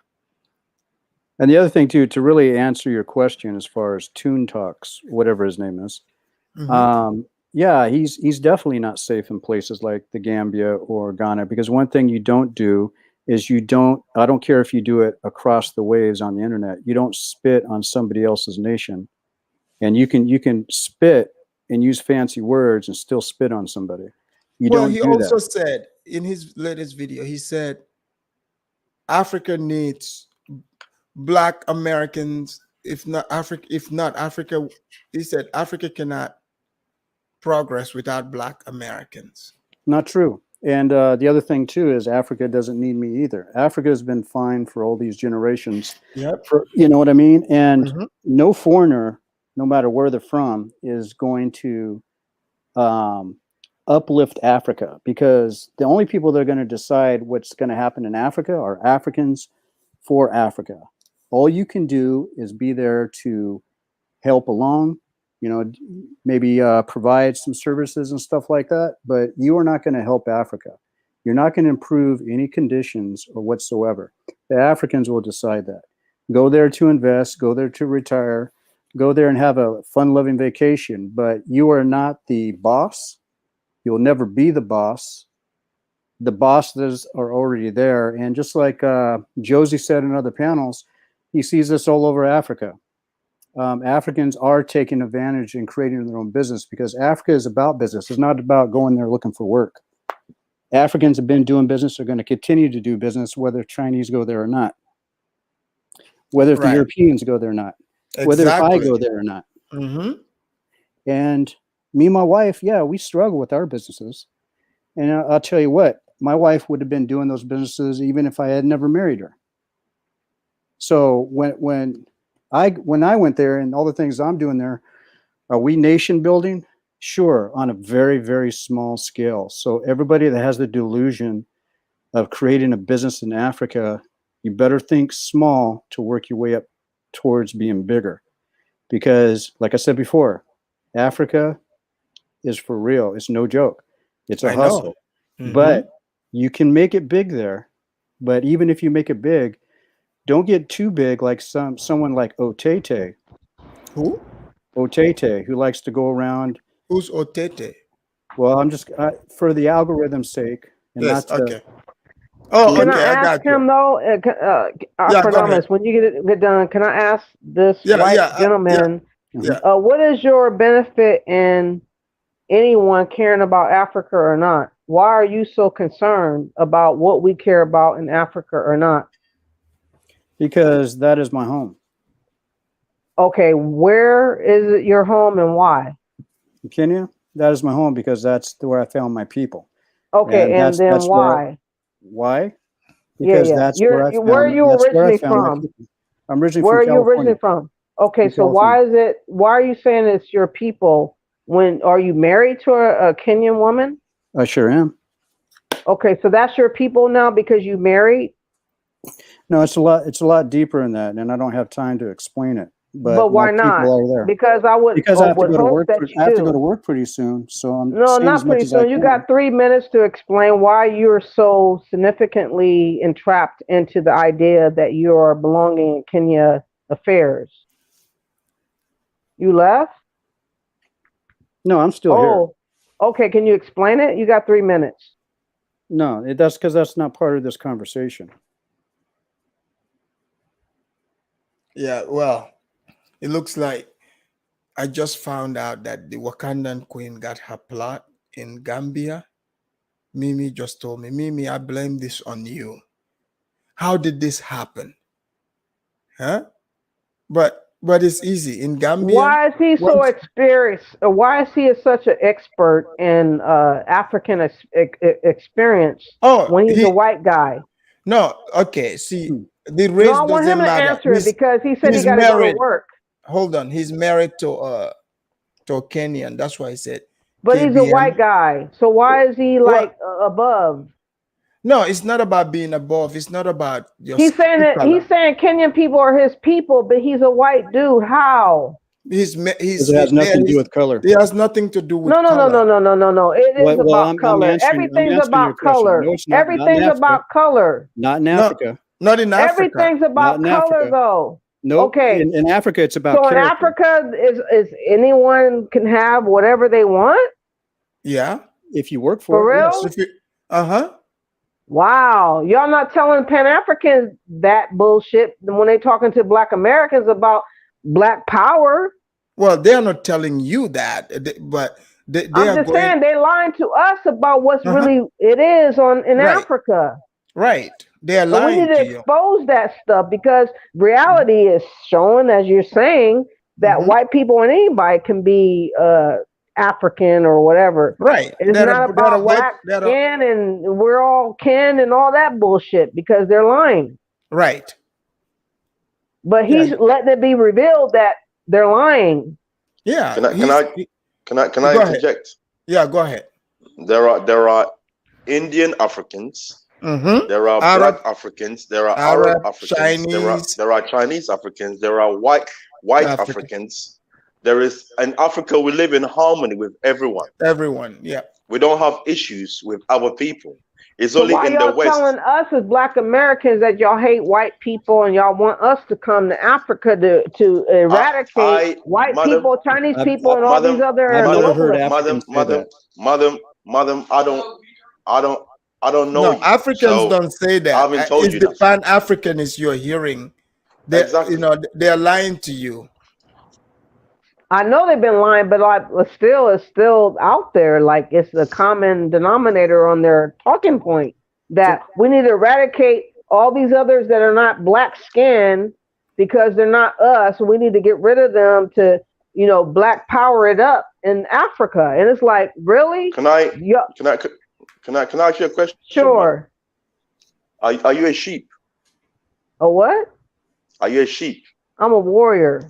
You don't recognize a word when you hear one? No. The reason why I asked you that question because it sounds like you can easily be misled. So I asked you. No. Never misled. I have questions because I'm confused on what I'm seeing and what I'm hearing. That's all. Okay. I'm never lost and fucked up because I'm like seeing the discrepancies in both. Yeah, DMF. I understand where she's coming from. She's shocked because of like the stories that she's been hearing on this YouTube streets and what they are selling and what she's hearing about the reality are two completely different things. So that's why she wants us to shock into the system. Afridamus and DMF. Can I just, because I just got really seriously only a couple minutes left. Let me try to clarify this. What I'm conveying in my message for the other panelists who's asking me these questions is that I'm just being brutally honest. Africa is no joke, but you can make it here. And to make it simple, you don't come here to look for work unless you got a job waiting for you. Don't depend on these hoopla stories of how grandeur Africa is and how easy it is to come over here, because it's not easy to come over. All the countries in Africa have just as many protocols to be a citizen or even just to be a resident in their countries, just like America does. So anybody that's ever fed you any other type of story, or that there's a lot of Africans that are trying to kill white people or Chinese people and all that stuff is not true. You have a very small percentage that would ever even think that way, and most of them are living in the diaspora, and very, very, very few are actually in Africa. So when I say that Africa is about character and not color, it's absolutely true. Because in America, there's a problem. In America, a lot of people go by color instead of character, meaning that it's a lazy mindset, because trying to judge somebody on their character is a lot of hard work, unfortunately, for too many Americans. But in Africa, it's the norm. Africa is extremely conservative. It's not liberal. And so there's a big difference there. It's a sharp contrast to what goes on there compared to what these, I would say, YouTube warriors with cameras going over to Africa, or a lot of them don't even go to Africa, are telling you what's happening over there that's not true. So if that's any constellation, that's the best I can do in a couple minutes. And I really do appreciate that you came on and said the things that you said here today, because a lot of people that are watching this video today, this stream, needs to hear what you said. I appreciate it. I'm just trying to be transparent. I'm trying to get understanding myself, because what's been told over and over again is not what is. And that's all I want our people, Black Americans, to understand, that we've been misinformed on what the realities of what people are trying to trick us into believing is out there, because it's for them to gain money and whatever off of our ignorance. You know what I mean? And we need to wake up on the fact that we're being preyed upon. Right. Okay, oh, yes. Everybody, I got to go. Thank you very much, all the panelists. Hey, thank you. Thank you. Thank you. This is Africa. Great work. And for Black righteousness, I get exactly what you're saying. What they're telling you is not reality. In Africa, these countries they're talking about, everyone lives there. It's not only dark skin, Black like me are not the only Africans. There is Indians, there is Chinese, white people, Lebanese, all Africans. Like if you go to Gambia, a lot of Lebanese, these people, they make videos about Lebanese. Like those Lebanese, majority of them are Gambians. They've been in Gambia even before independence. So like they are making videos about a group of people who are citizens of that country.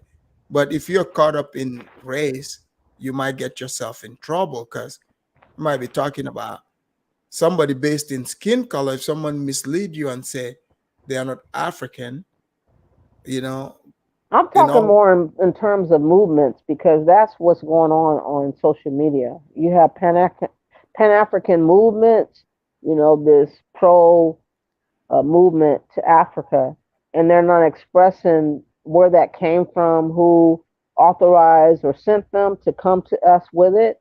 Although I've been researching and learning what that is, it's not the Africans themselves. It is more of a Jewish slant, European slant, Pan-African, white, Black supremacy bullshit. That's not really for my people. It's for colonizing us to the belief of Africa that's not going to benefit us in the end, because we'll be at the bottom. And I try to tell my people, like, those people are scrambling and struggling with their own tribalism stuff, and they're fighting within their own camps. What will we gain adding ourselves to that when we are still confused on who we are? No, but that's where people are wrong. People are not fighting each other based on tribes. Like, people don't have. But that is happening in Nigeria. That is happening in other sectors. Ethiopia is fighting tribalistic. No, it's not tribal. It's political. That's not tribal when people are being genocide. No, it's not genocide. It's a political. It is genocide. I've heard these people from what do you call it, Tigray or whatever. They're outright stating we're being genocide. So I'm not supposed to take their words that they're being genocide. Well, you know, people can use what words. They call the Omerons. Do you believe, madam? Do you believe everything that you see or you hear?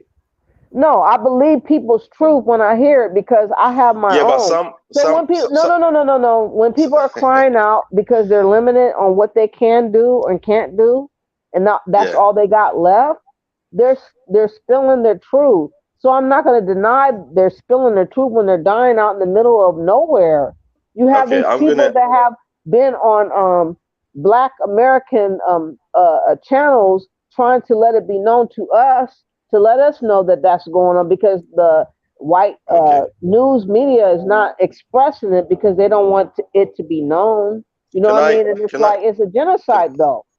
Can I give you? Yeah, you can. But quick just recognize example that these people are being disrespected. I don't know the names no of problem. these people, but they're expressing themselves as being genocide. When I explain to you what I'm about to give you the example of, you see what I'm trying to say to you. You remember when before, I think the US went to obviously to go and obviously get Gaddafi. Remember?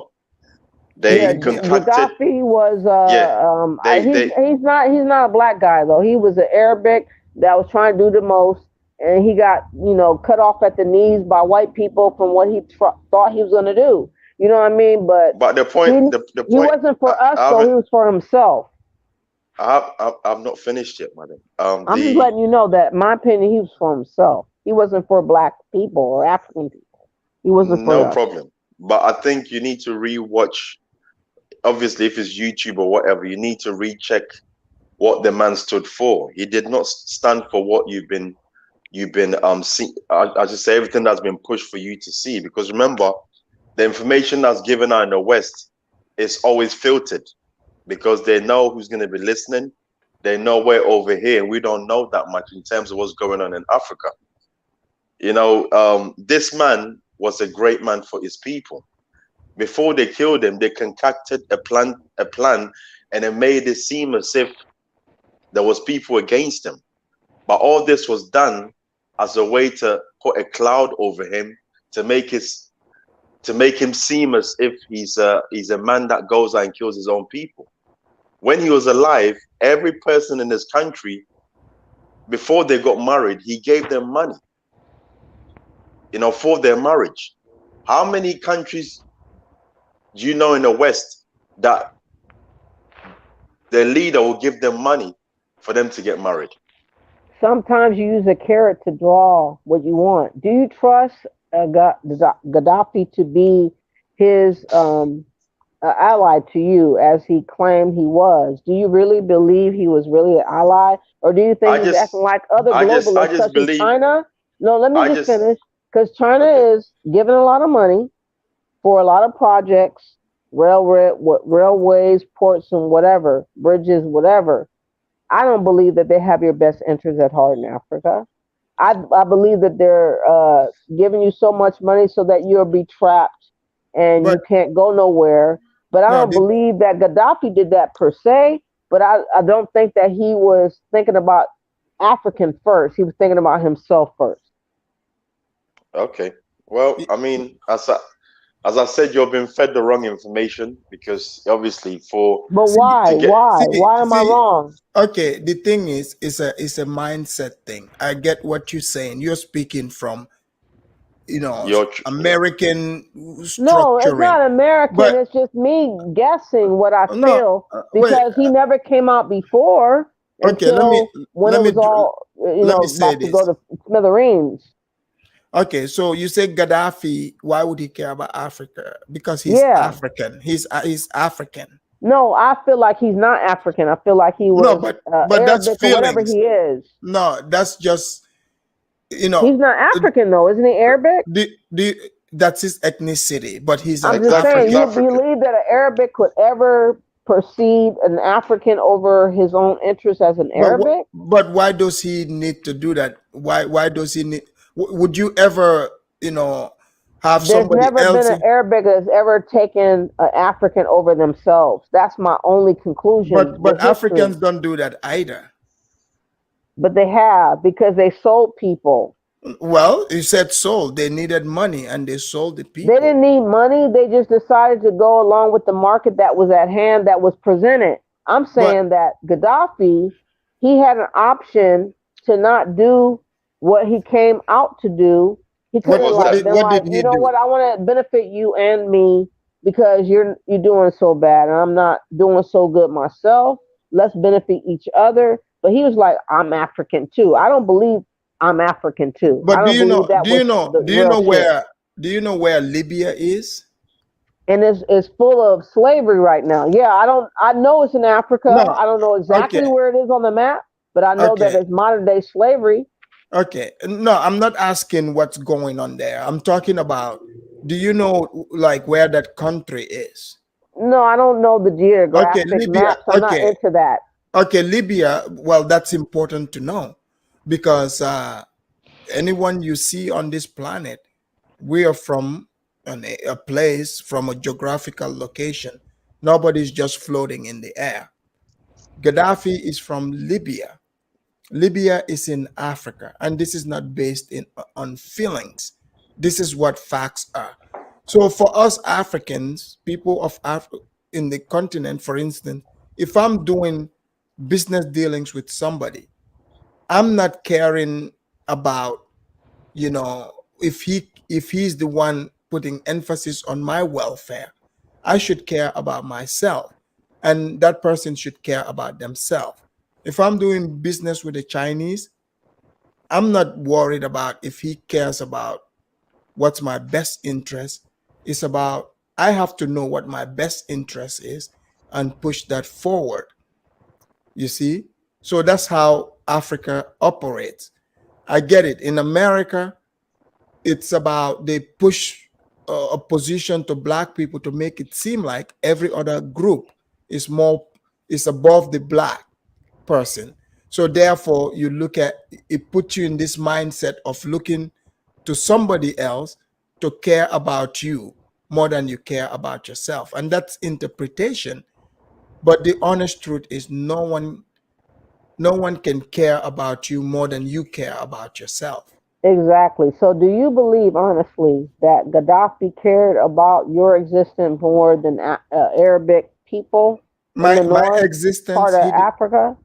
You said, did he care about my more existence? About his existence and his family in the north part of Africa? Would he put you Africans above his family in the north part of Africa? But why would he do that? Wouldn't that be stupid? I'm saying he would not. That's because my point. Because if he does that, he would be a stupid man. Would you ever? But I'm saying, like, these people in the comment section that's saying that he was African and he was he was an African. Okay, he's an African, but he's not looking out for Africans above Arabic. Oh yes. Oh no. He looked out for Africa big time.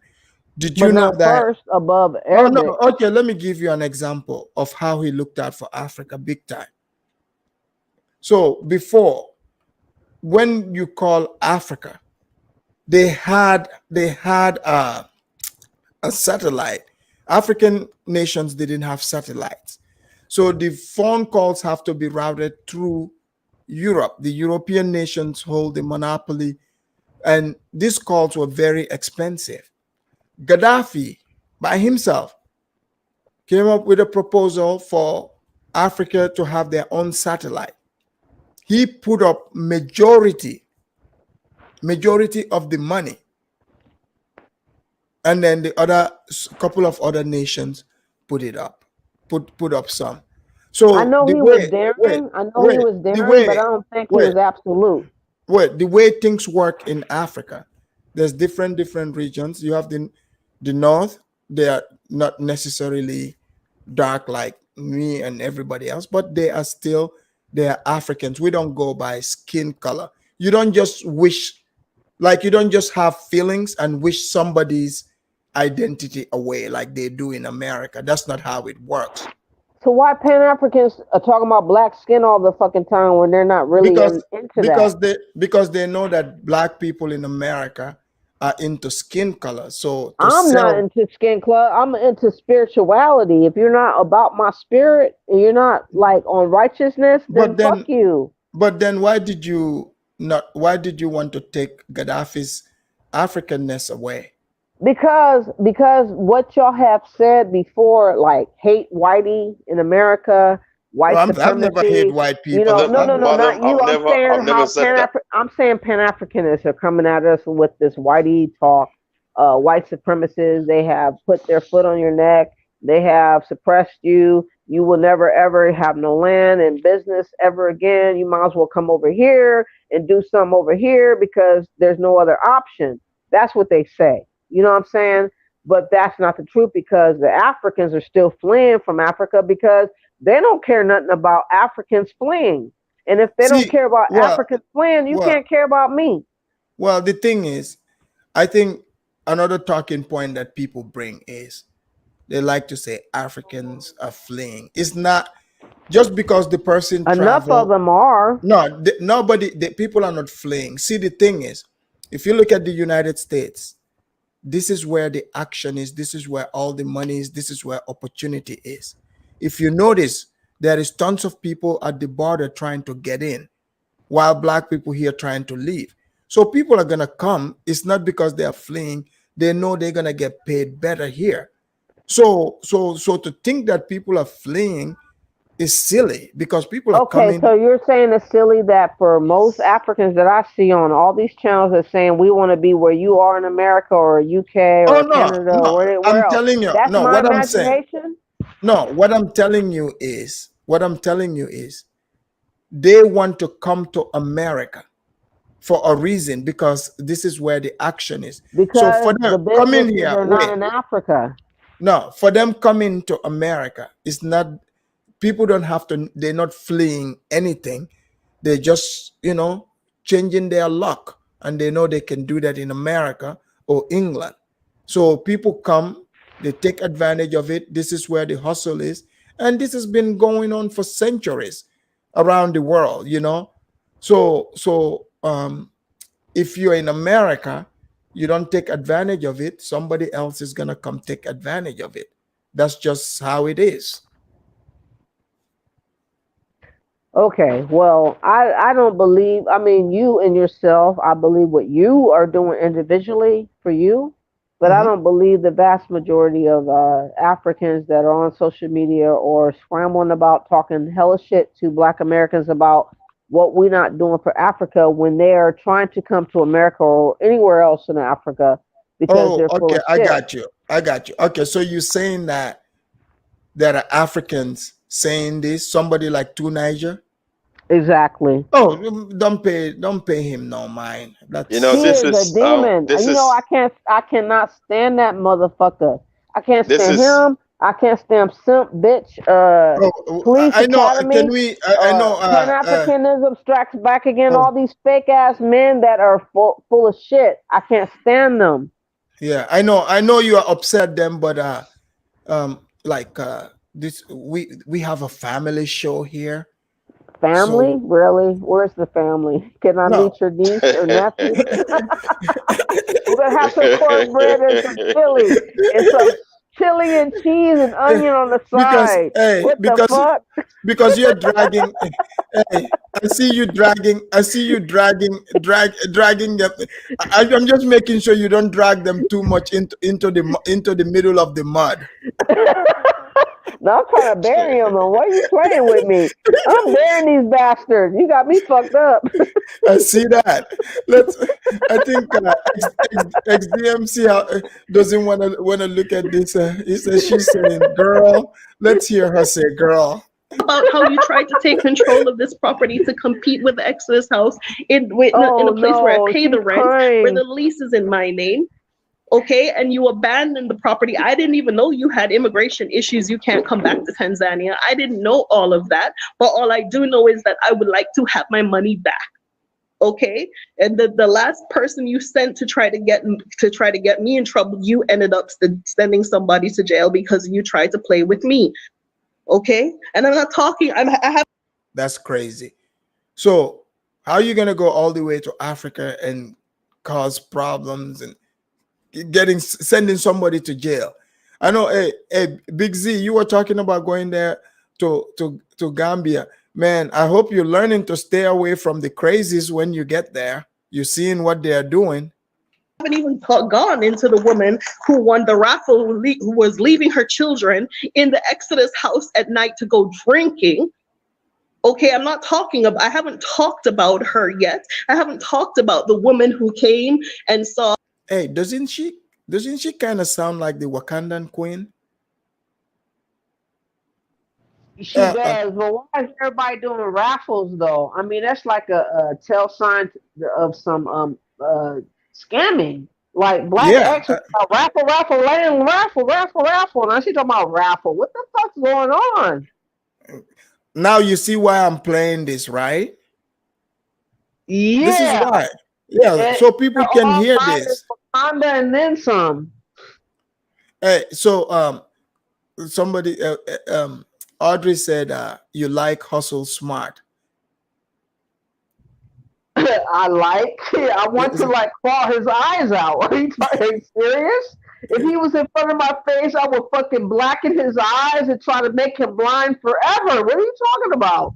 Oh, Hustle Smart. You don't get along with Hustle Smart? I would claw his fucking eyes out if he's in front of my face. Well, I got long ass nails right now. I would dip them all in his fucking eyes and cling and drip and grind Don't tell me you got one of those vampire nails.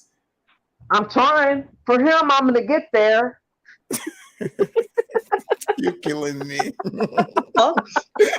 And saw that I have all of these people around me. I have the guide around me. I have Jackson around me. I have all of these people around me, right? I haven't talked about this woman who went behind my back to the guide to try to register a business, to compete, to develop a business that I already told her that this is the next stage for my business. I haven't talked about that, right? And I'm sick and tired. Do not come to look for my help. I am helping no one anymore. You have access to a real estate agent. If you stay at the Exodus house, there's a real estate person to assist you with that. I will not be driving around or helping you. I do not give out immigration advice or purpose or help to assist anybody to do anything. So people, these are some of the things they are not telling you. That if you go there, it's not about the black skin color. You're going to have to get your visas renewed and all that stuff. You got to do all that. You know, but if you leave it in the hands of someone else, then they would feel like they are there to save you. Why even do that? You're an adult. You can go do this on your own. But what they are doing is bringing you in their claws, you know, blinding you about what is going on. So when things don't go the right way, or things don't go the way they want it to go, then you're gonna be the one that's gonna be blamed for everything, for all their failures, plain and simple. You need help, you go to the American embassy. You need help, you go to the Tanzanian government. I am an immigrant like everybody else, just trying life with a kid. I am under no obligation to lay myself down. I am not Jesus Christ for none of you people, okay? Because you don't understand sacrifice. You don't understand what needs to be done to put myself in a position to assist you. You don't understand that. You come from a place where you have everything. You have electricity. You don't even know how to give yourself a bath if there is no water. But you want to turn around and drag me, who I've endured it. I've lived through it. I know exactly what this culture and this structure and system is like. There are no bad Tanzanians. Now you guys see why you need to pay $400 an hour to consult with Go Black to Africa, so that you can avoid all this. He would tell you how to escape all of this. Okay. Yes, people, hit the like button. Aria, you're absolutely right. Hit the like button. Even though you're not gonna put anything in the church account, but the like is free. Hit that. Tanzanians who have anything negative to say about me. I don't owe anybody anything. I work 10 times harder than anybody else, and those who work for me, I make sure that they get paid. She works 10 times harder than everybody else. Hey, look, if I'm the one making the count, guess what? I would classify myself as the hardest working man. FBI Nigeria said only $400. That's right. Only 400, man. Don't take the bait, FBA Nigel. Don't take the bait. Paid for the kind of work that they do and above, so that I can call them again the next time.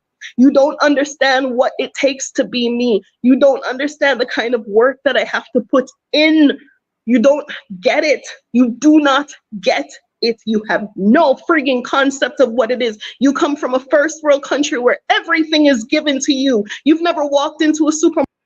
People, I want you to listen to this part, because I keep telling people, man, hey, your idea of what you think Africa is really not that. Not every place is America.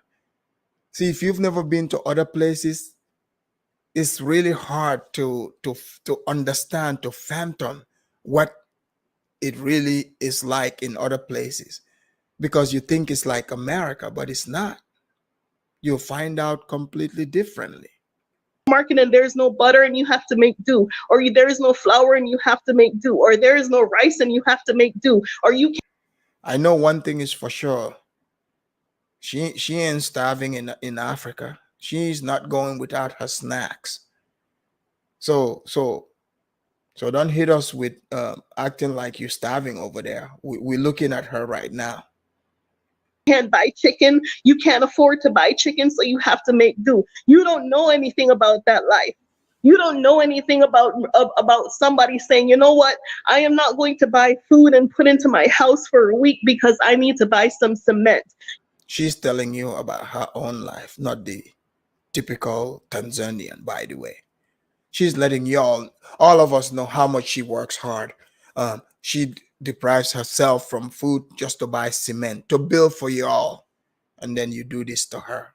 Shame, shame. You don't know about that. Somebody who can make oatmeal for dinner and go to bed and feed their kids. What's wrong with eating oatmeal for dinner? I love oatmeal. You know, I mean, shoot, like in Africa, most places, I would think having that oatmeal, you know, people, it's luxury. But in America, that would be considered poor, which is crazy. So that's why I said American sensibilities and American understanding of things are completely different from other people in other parts of the world. Oatmeal for dinner just so they can buy some cement and keep some people employed. Okay, you don't know anything about that. You don't know anything about taking the money out of the mouth of my child to make sure that you have what the thing. See, this woman did not only take her child from the father, she's now taking food out of the kid's mouth just to, I mean, quote unquote, build. I mean, that part is hard for me to believe, because she doesn't look like she's missed any meal. That's a fact. I'm talking about breakfast, lunch, dinner, 3 snacks in between. Things that you need, and that is my detriment and my number one fault and problem in life. So here, what I know is a different thing. Oh, she switched it up. She's about to turn it into Jamaican patois. She's upset now. No, the will allow me, because what I will do for you, you will not do for me. She's right. Those same people would not do that for her, but you see, I hope you learned your lesson. Because sometimes people, you want to do things so that people can praise you for it, blah, blah, blah. But hey, if it's not from the bottom of your heart, don't do it, because you're going to regret it. You are going to regret it. That is, being an agent of Satan, being an agent of the devil. That's what it is, plain and simple. That is it, period, point blank. Because if the shoe was on the other foot, you would have told me, oh, I ain't got no money. Okay, if the shoe was on the other foot, you would have told me I ain't got no money. You want to go pursue your baking business. Okay, the baking business that I started you in, that I gave you all the things that you need to go and bake, a stove, a kitchen, everything that you need to go and bake. You want to pursue a baking business, but you don't know your way to Kenya to go and get your visa renewed. But once you... I'm just curious, how did this woman come from Jamaica and then end up finding herself in Tanzania? I mean, you come from Jamaica, so you make it here in America and go to Jamaica and build your nice, spot over there. But I don't know how she ended up into this Pan-African movement. Hey, I guess she's pushing the legacy of Garvey, because, Garvey was Jamaican. He was the first one that came up with this movement. That's why, when I play the Pan-African church music, Garvey is always at the front. So, hey, she did what Garvey could never do himself, showing up in Africa in person. But hey, for all of them that say they're following in Garvey's footsteps, how come things just fall apart? I want to see just one that uses the word Garvey's ideology, and at least make it a success. That would be great. And also, somebody said something here that DMF, I want you to talk on that. The person want to know what happened to Kwame Nkrumah's Pan-Africanism. What happened to it? Because my understanding is, didn't he? It died. Didn't he kick the Pan-Africanists out? To what I know about him is that, you see, he was assassinated by his own people because he wanted to go the route of a dictator. Right. And the people were not for it. Hence why they tried to assassinate him. They used different ways to try and assassinate him. Yeah. And he had to flee from Ghana to go into exile. But for me, that's the best president that Ghana has ever had. You think so? You know what I mean? Oh, 100%. I don't think so. I know so. Because you've got to look at the infrastructure of Ghana, right? Mm-hmm. Most of the things that he actually built at the time when he was in power is still standing today. So that in itself shows you that the man was great, and the things that he stood for, what he was trying to push for, made sense at that current time. But this is why when I hear people with their Pan-African views, I mean, I don't think I've ever seen anyone with those qualities in this so-called modern times we live in. Yeah, but another thing too, like this is not even new. Like people, one thing they don't know, this Pan-African movement is not a brand new thing. Did you know that, like, in the Gambia back, in the 70s, there were some Black Panthers that used to live there. They even, they got kicked out because they caused problems there back in the days. They started indoctrinating, some of the young people back in those days. They started opposing the government and they got kicked out. Yeah, and Ghana also, I read that Kwame Nkrumah, the Pan-Africanists that he invited from America, the Black Panthers, he ended up having to kick them out. Yeah, even to go further than that, they even invited a group of Jamaicans to come and live in Ghana. This was in the 60s. Yeah. You see what I'm saying? And the people could not integrate with the local people, so they had to kick them out too, send them back to good old Jamaica. So this is something that a lot of people don't know about, that the history of people moving from the diaspora to go to Africa is something that's been forever an ongoing pandemic. Does that make sense? So it's not today that it's not today that people just start to believe in this concept of, you know what, let's all go to Africa. And as the lady was saying before, she believes, or maybe she's heard that, you know, in Africa people are saying black needs to stay with black and all that other stuff. I mean, for anyone to believe that in this current times that we live in today, I think that's very naive. You know what I mean? For anyone to be believing in such concept, because, you know, I'm sure when you're out, it's a multicultural society that we're living in. It's not just black people on one side. We're not segregated, you know?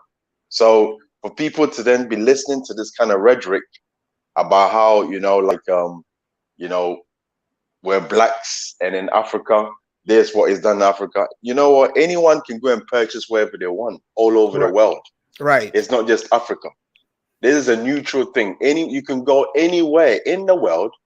If you have the money, you can purchase wherever you need to purchase, and you can live in harmony by yourself or with your family. So all this thing about, oh, we're gonna go to Africa. Africans don't want people there. They may smile and laugh and joke around and this and that, but some of them don't want people there. This is true. You know, Africa Reacts asked the question. He said, Afridamus, do you think Pan-Africanism will die down and next generation will try it again?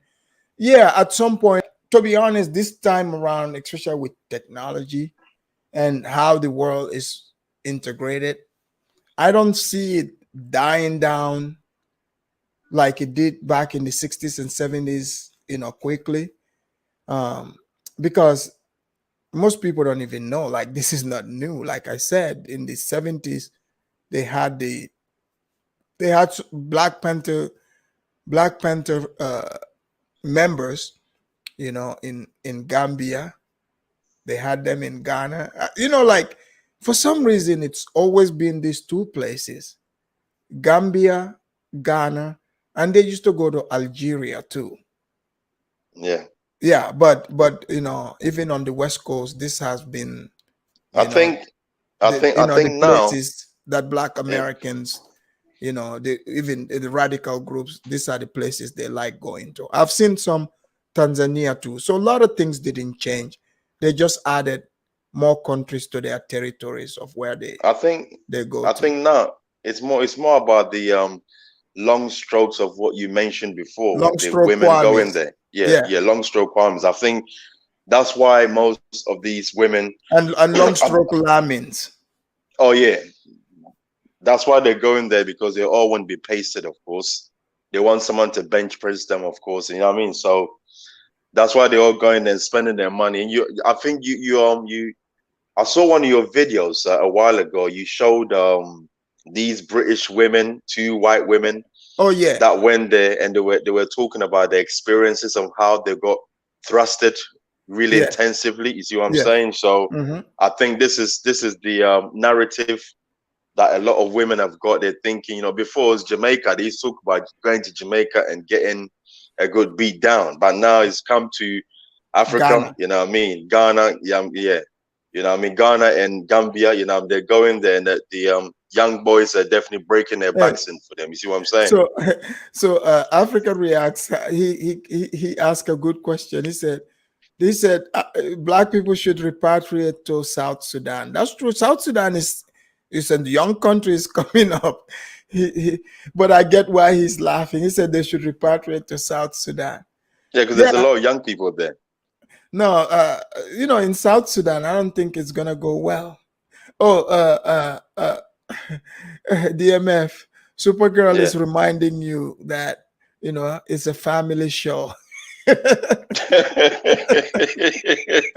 Supergirl said, "It says slow it down. This is a family show, okay?" She said, "Keep it PG." Yeah, of course. I'm definitely keeping it PG, rap. I'm also keeping it the truth all the way. You see what I'm saying? Because that's what's happening. Because I've been to Ghana, right? And as I was in Ghana, I was right in front of the beach, and I saw a European man, which is a Caucasian man, talking to some young boy. And I remember that day I was with my mom, and I said to my mom, what is all that about? Right. And my mom said to me, this is what the white guys come over here to come and do. They like to get the young boys. And I was quite taken by that because it's the way she said it. Because I was thinking, so haven't you guys done anything about this? And I was upset.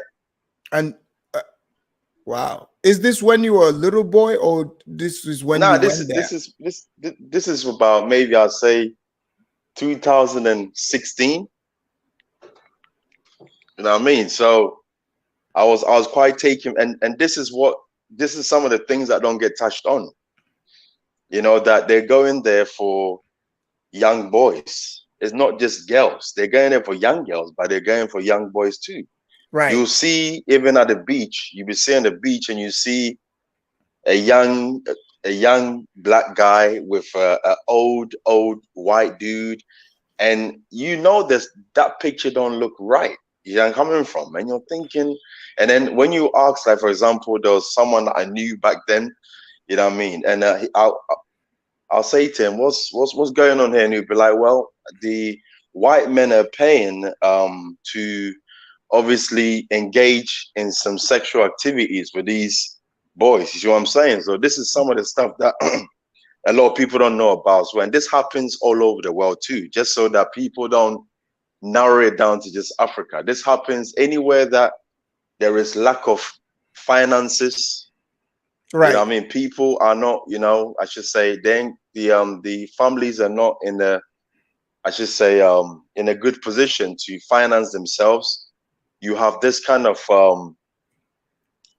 you know, things taking place, and the only way to root that out is by, you know, really trying to stimulate the economy. You know what I mean? To actually grow. That's the sick part about it. Like, the people, like, they know it, but it's like they're not doing anything about it. No, but they're now not. Even other people are pretending to say, oh, this is happening there, it's messed up. And then we see them go there and do the same thing. Like, you see the video of the old nurse, the video Stella got her group back. No, the black one.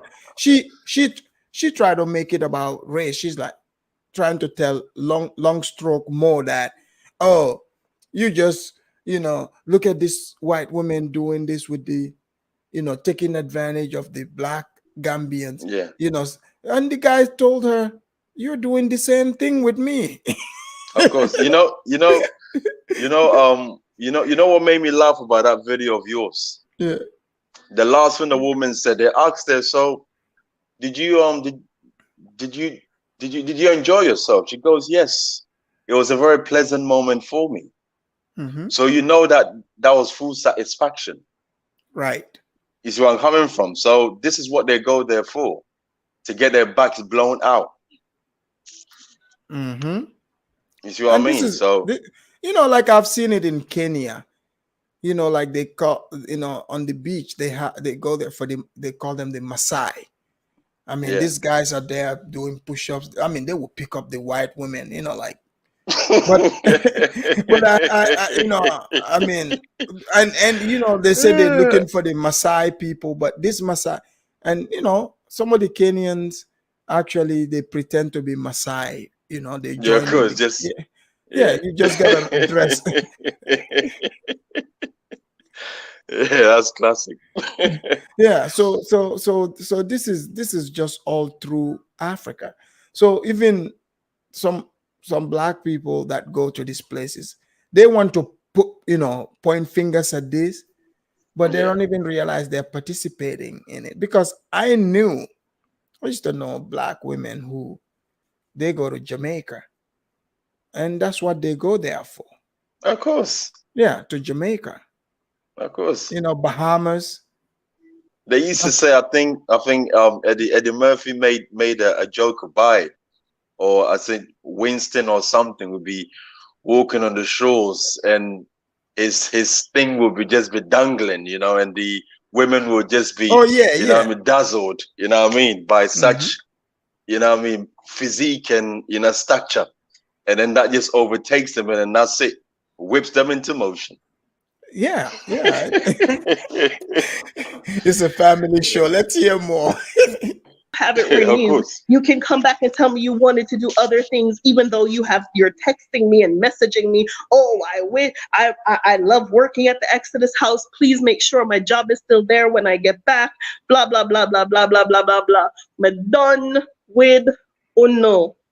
I'm done with uno. Yeah, when Jamaicans sound like that, she really mean it. Me done uno. She means she is done. I mean, you Jamaicans that are watching, you know she's upset. She's done. Completely done. But many people were upset about what she's saying. Do you guys really think these dramas only are gonna stay on the West Coast? No. We're seeing Gambia, Ghana, Tanzania. It's coming to Kenya too. I don't know how many live in Kenya, but you know, since this, you know, I can't even repeat it, you know, but there's few characters in Kenya too. Eventually, I see it coming head to head. No, God no. I'm done with no six. Sit here. I made a note. It's 6 of you people. It's 6, but it's just 6 people. I probably deal with 600 people. Okay, and I must be honest that for every one of you and your griminess, that there have been a lot of blessings behind it, and that's what fuels me to keep going. But I am only human. I am not made of anything more than flesh and blood, and I am not trying to pretend to. All right. So DMF, you guys have heard what she said. You know, I don't want to keep going on and on and on. We're over 3 hours limit here. So I really enjoyed the conversation. But before we leave, DMF, what do you have to say? I hope for righteous girl, you're still here, because I want you to say your last piece before you leave too. I'm here. So, okay, I'm here. Good.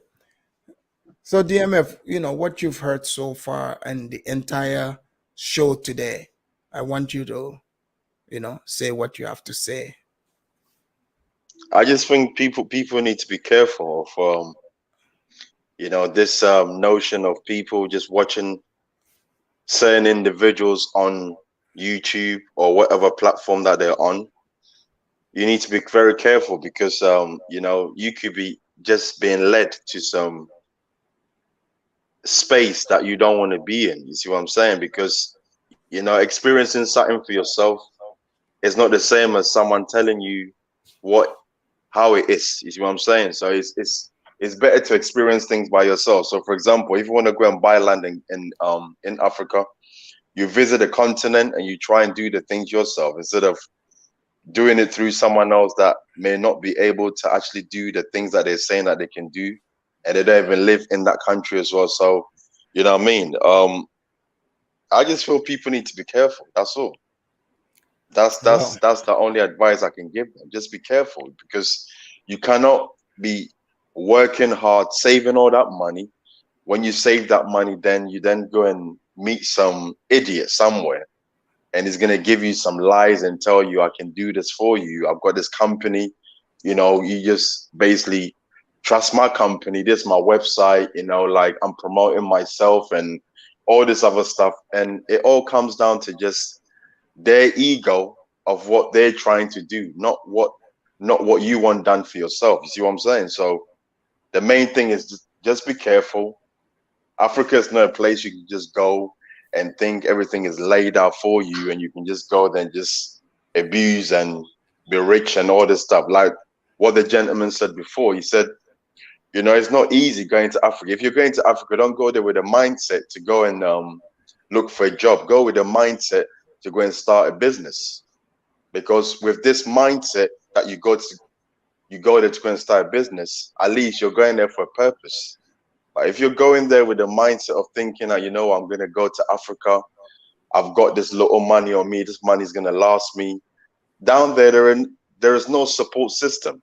If you haven't got, you're going to die of of drought. You see what I'm saying? From right. There's no government systems put in place to basically seek help, or seek maybe assistance. Everything is you do for yourself. And when I say you do for yourself, that's exactly what it means. If you're broke, no one cares. That's right. You have to go and find your own money yourself. So before you think about going to Africa or going anywhere that the West may portray as third world, you need to really think about what you're doing, because when everything goes down, it's going to all come back to yourself. So the main thing I'll stress to people is that be careful, don't be naive, try and do a lot of research, visit first before you make your decisions. Don't just go there and think you're going to make your decisions as you go along, because that can have a detrimental effect upon what you're trying to do. I'm coming from. So on that note, I like to say it's a great show, Mr.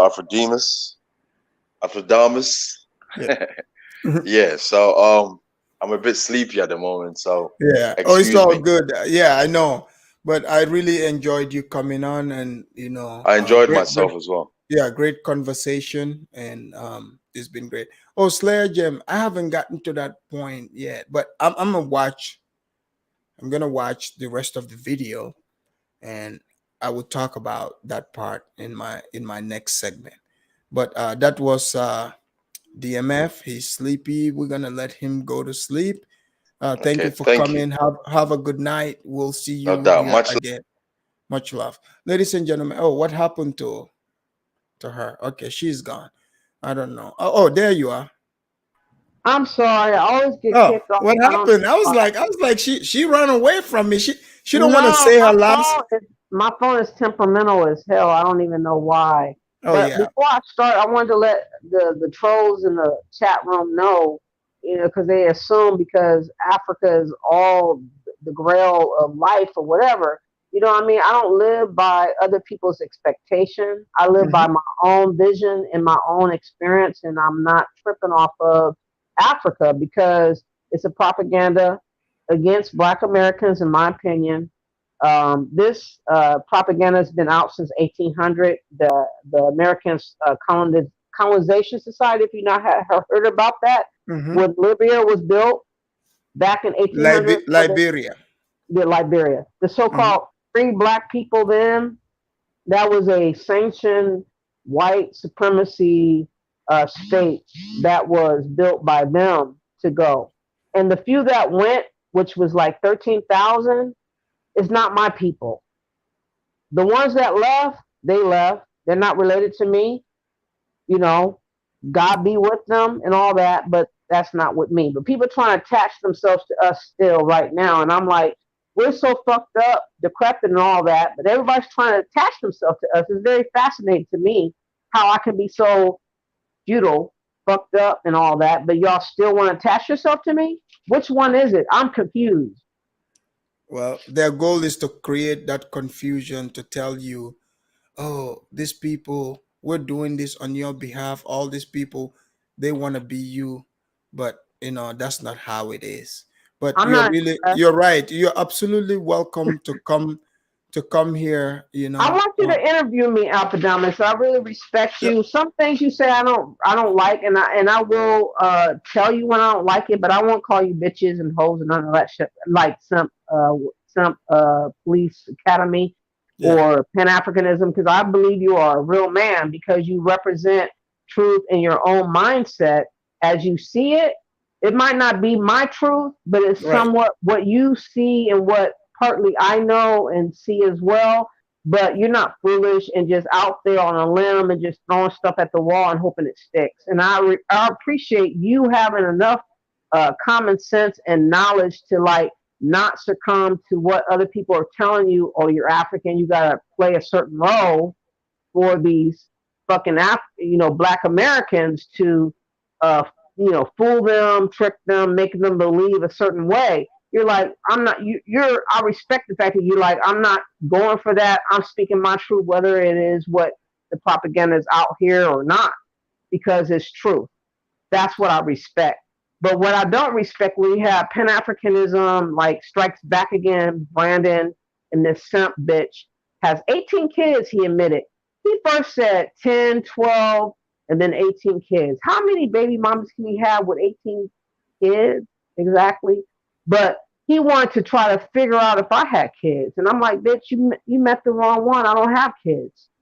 Because that's the go-to. Oh, you got kids. Oh, shit, how fucked up you are. And you didn't choose right and all that. But, bitch, you got 18 kids. You can't talk and stand in front of me talking shit unless you're, like, taking care of all those kids very well. Sit down in the corner. But I'm saying I see how you are, and you don't seem like you're reckless like that, and that you're very determined to take care of what you got and what you got going. I respect people that control their existence, present tense and future tense. People that are reckless and then they want to try to be off, like young Pharaoh now, like he's like, I don't know if you know who young Pharaoh is. But I know young Pharaoh. Okay, all of a sudden he was talking about black woman is God, and now he got a black woman with a newborn baby, and he done left her to the curb. I'm like, how the fuck? I mean, how can we like look to men when they can do that when she's young? She's like 20-something years old, and he left her abandoned for a white woman. What the fuck's going on? For a white woman? Yeah, the babysitter.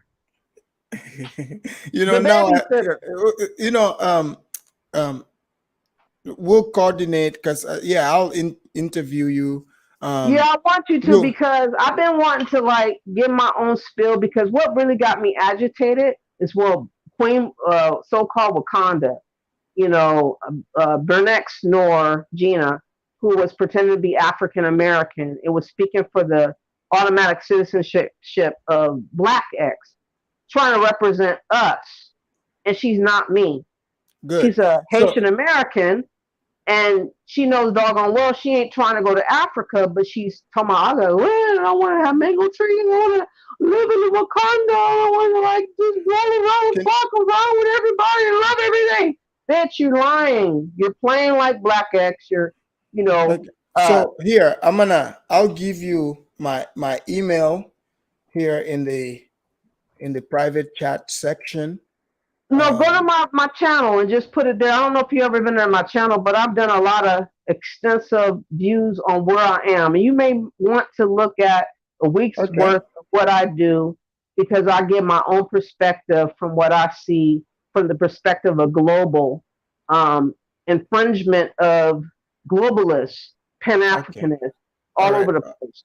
And I don't have respect for these elitist Pan-Africanists. I don't mind African people, but I do mind globalist, African elitist, black supremacist, lying ass bitches trying to infringe on me, on their view on who I am and what I'm going to do. I have a problem with that, because bitch, you ain't doing it. Don't tell me what the fuck I'm going to do.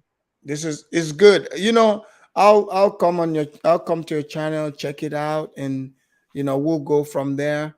Yeah, make sure you channel at the end though, because I am definitely shadow banned. You have to put the number 4 Black Righteous Folks, and then home, and then channel. If you don't put channel, I won't show up.